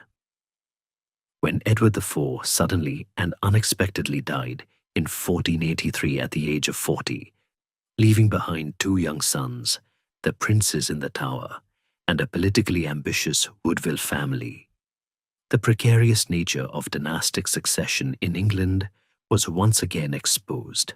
The relative stability he had worked so hard to achieve would quickly unravel. leading to one of the most infamous and controversial episodes in English history, and the final bloody act of the Wars of the Roses. The sudden death of Edward IV in 1483, remember him, the strong Yorkist king who had finally brought a semblance of peace after years of the Wars of the Roses, plunged England back into a maelstrom of political intrigue and dynastic paranoia. Imagine the collective gasp of the court, a powerful, relatively young king, gone too soon, leaving behind two vulnerable young sons, Edward Fates, aged 12, and Richard, Duke of York, aged 9. The established order, so painstakingly built by Edward IV, immediately began to fracture, and the stage was set for one of the most infamous and enduring mysteries in English history: the fate of the princes in the Tower and the controversial rise of Richard III. Edward IV had named his younger brother, Richard, Duke of Gloucester, as Lord Protector for his young son, Edward V. Richard of Gloucester was a capable military commander and administrator, a loyal brother to Edward IV, and seemingly a staunch supporter of the Yorkist line. However, he harbored his own ambitions, and perhaps a deep distrust of the ambitious Woodville family, his late brothers-in-laws, who had rapidly risen in power and influence. He saw them as a threat to his own position and to the stability of the realm. It was a classic power struggle, but with incredibly high stakes. Almost immediately after Edward IV's death, the Woodvilles, led by Queen Elizabeth Woodville and her brother Earl Rivers, attempted to consolidate their power and assert their influence over the young King Edward's son, Richard of Gloucester. Fearing they would sideline him and potentially threaten his own safety, acted swiftly and decisively. He intercepted the young king's retinue as it traveled to London, arrested Earl Rivers and other prominent Woodvilles, and took custody of Edward V. He then entered London, presenting himself as the loyal protector of his nephew, saving him from the perceived machinations of the Woodvilles.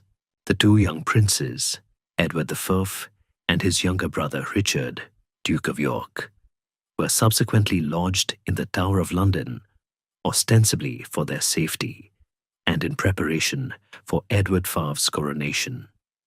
However, as the coronation date repeatedly shifted, and as Richard of Gloucester systematically began to undermine his nephew's legitimacy, a darker narrative began to unfold. Richard, through legal maneuvering and public declarations, began to spread rumors that Edward IV's marriage to Elizabeth Woodville was invalid due to a pre-contract with another woman, rendering their children illegitimate.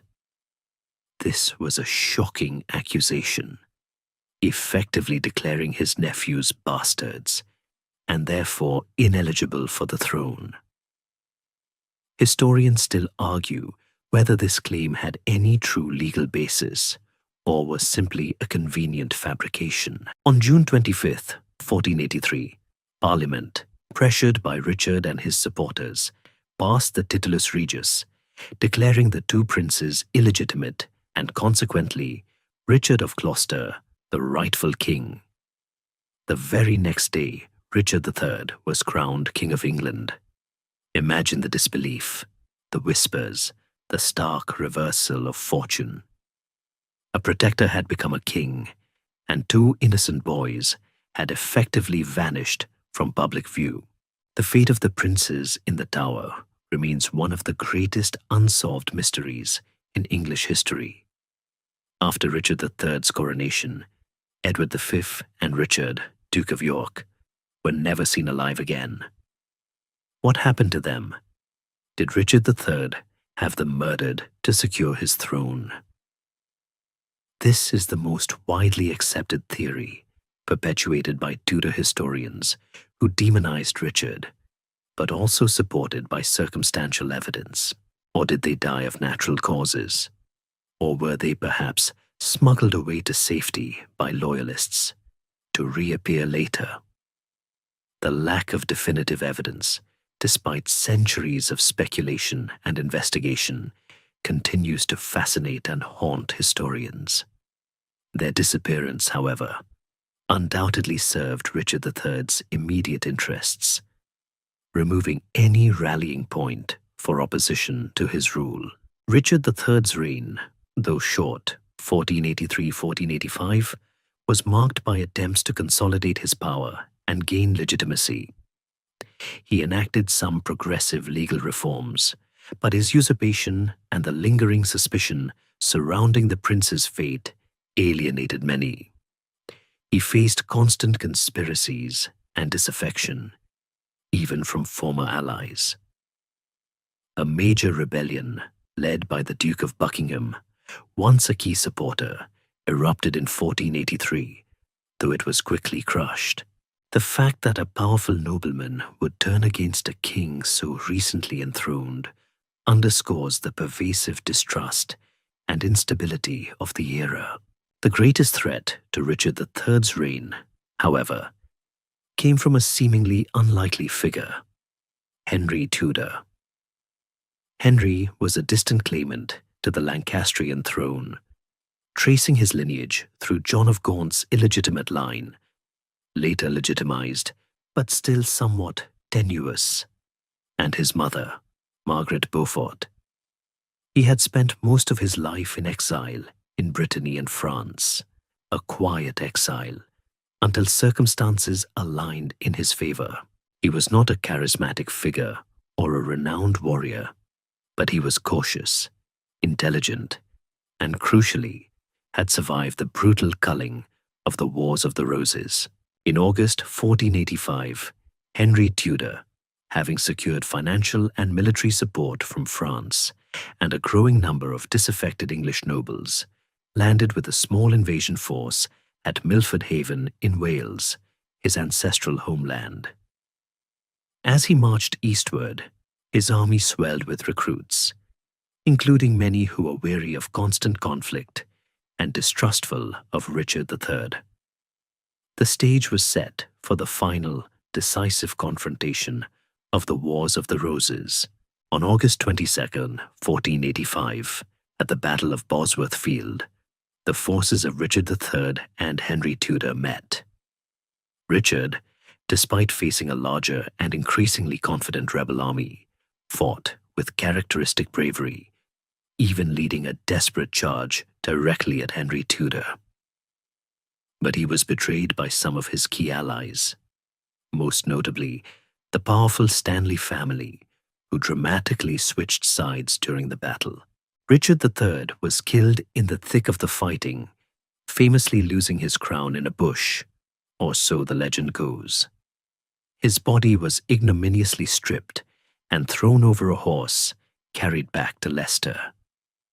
Recent archaeological discoveries, remember that, confirmed the location of his skeleton beneath a car park, a rather undignified resting place for a king, further adding to the dramatic narrative of his fall.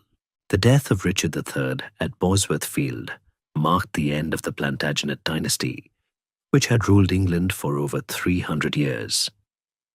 It also effectively brought an end to the Wars of the Roses, concluding a brutal chapter of English history defined by dynastic strife and instability. With Richard dead, Henry Tudor was crowned King Henry VII on the battlefield, initiating the powerful and long-lasting Tudor dynasty. This new era promised a fresh start, a chance to rebuild a unified kingdom and usher in a new age of stability, though the scars of the past would take generations to truly heal. The dramatic victory of Henry Tudor at Bosworth Field. Remember that decisive battle where Richard III lost his crown and his life, ushered in not just a new king, but an entirely new era for England. Imagine the mixture of relief and apprehension across the land.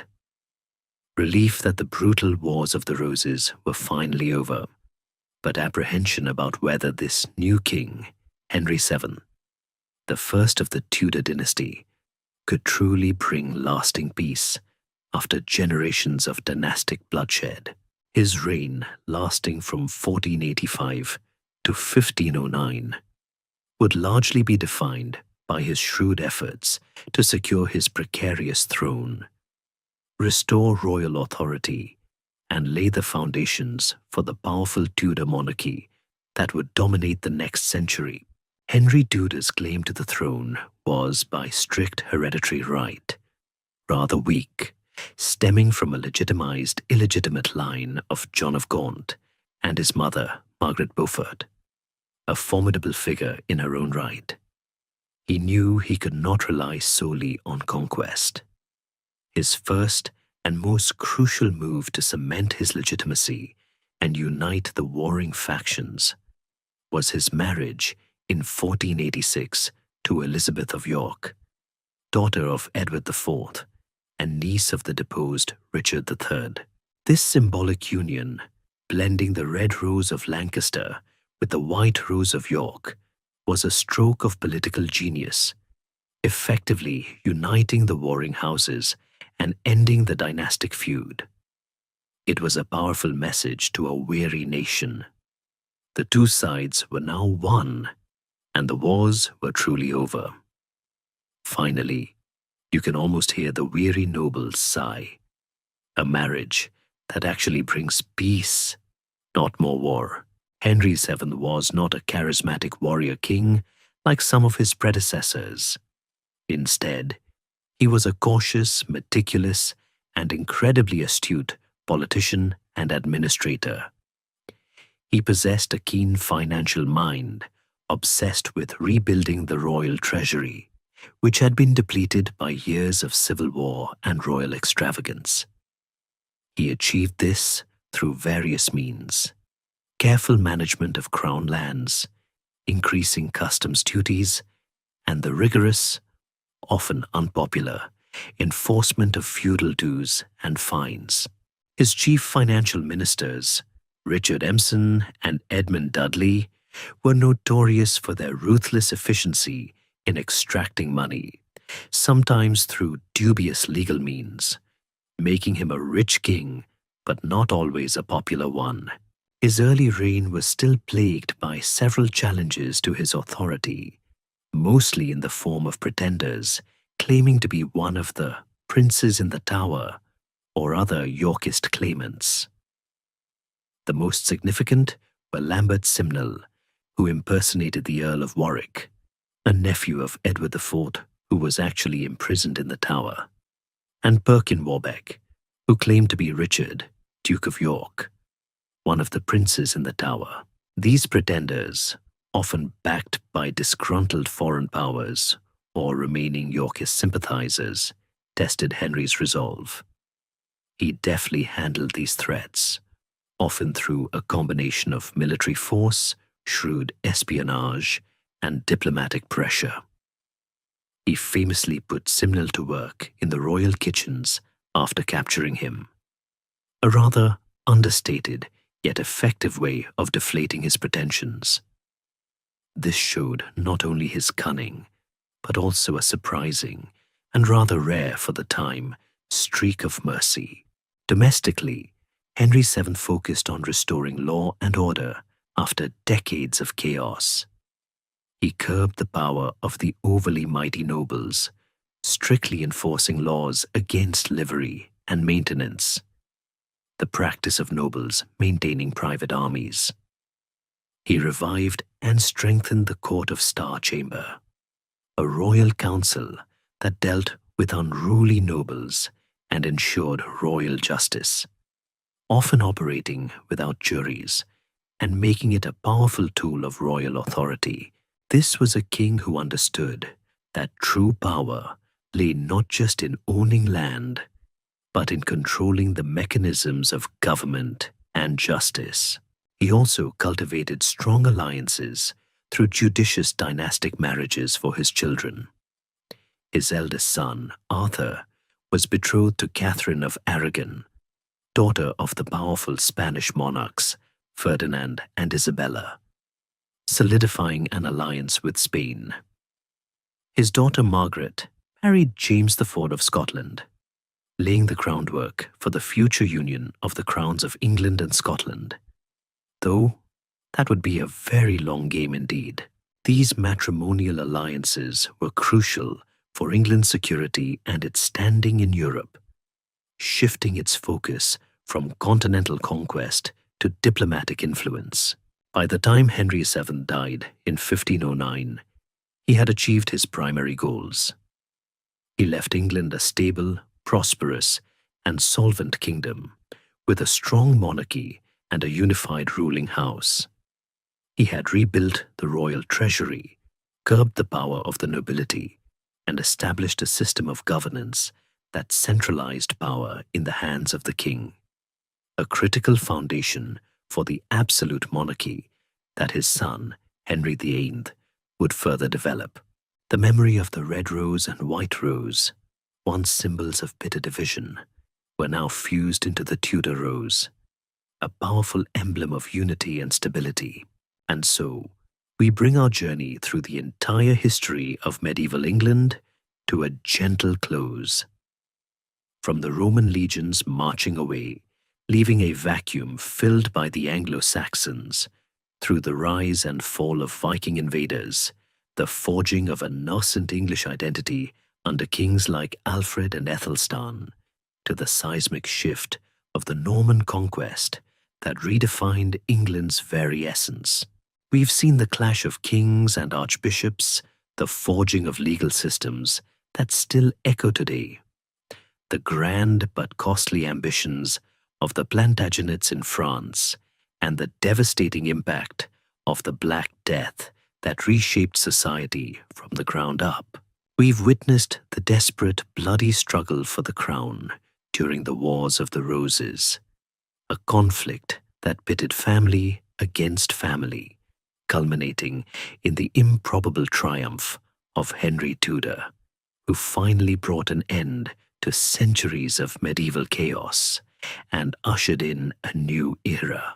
The medieval period, with its knights and castles, its plagues and crusades, its kings and commoners, was a crucible in which England was forged, 1,000 years of triumphs, tragedies, and transformations that laid the very foundations of the nation we know today.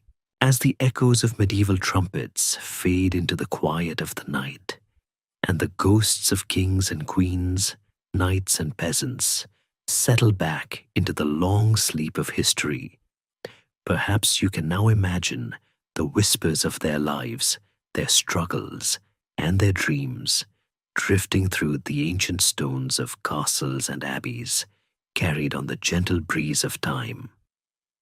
The grand tapestry of England's past, woven with threads of conflict and creation, now rests peacefully, awaiting the dawn of a new age.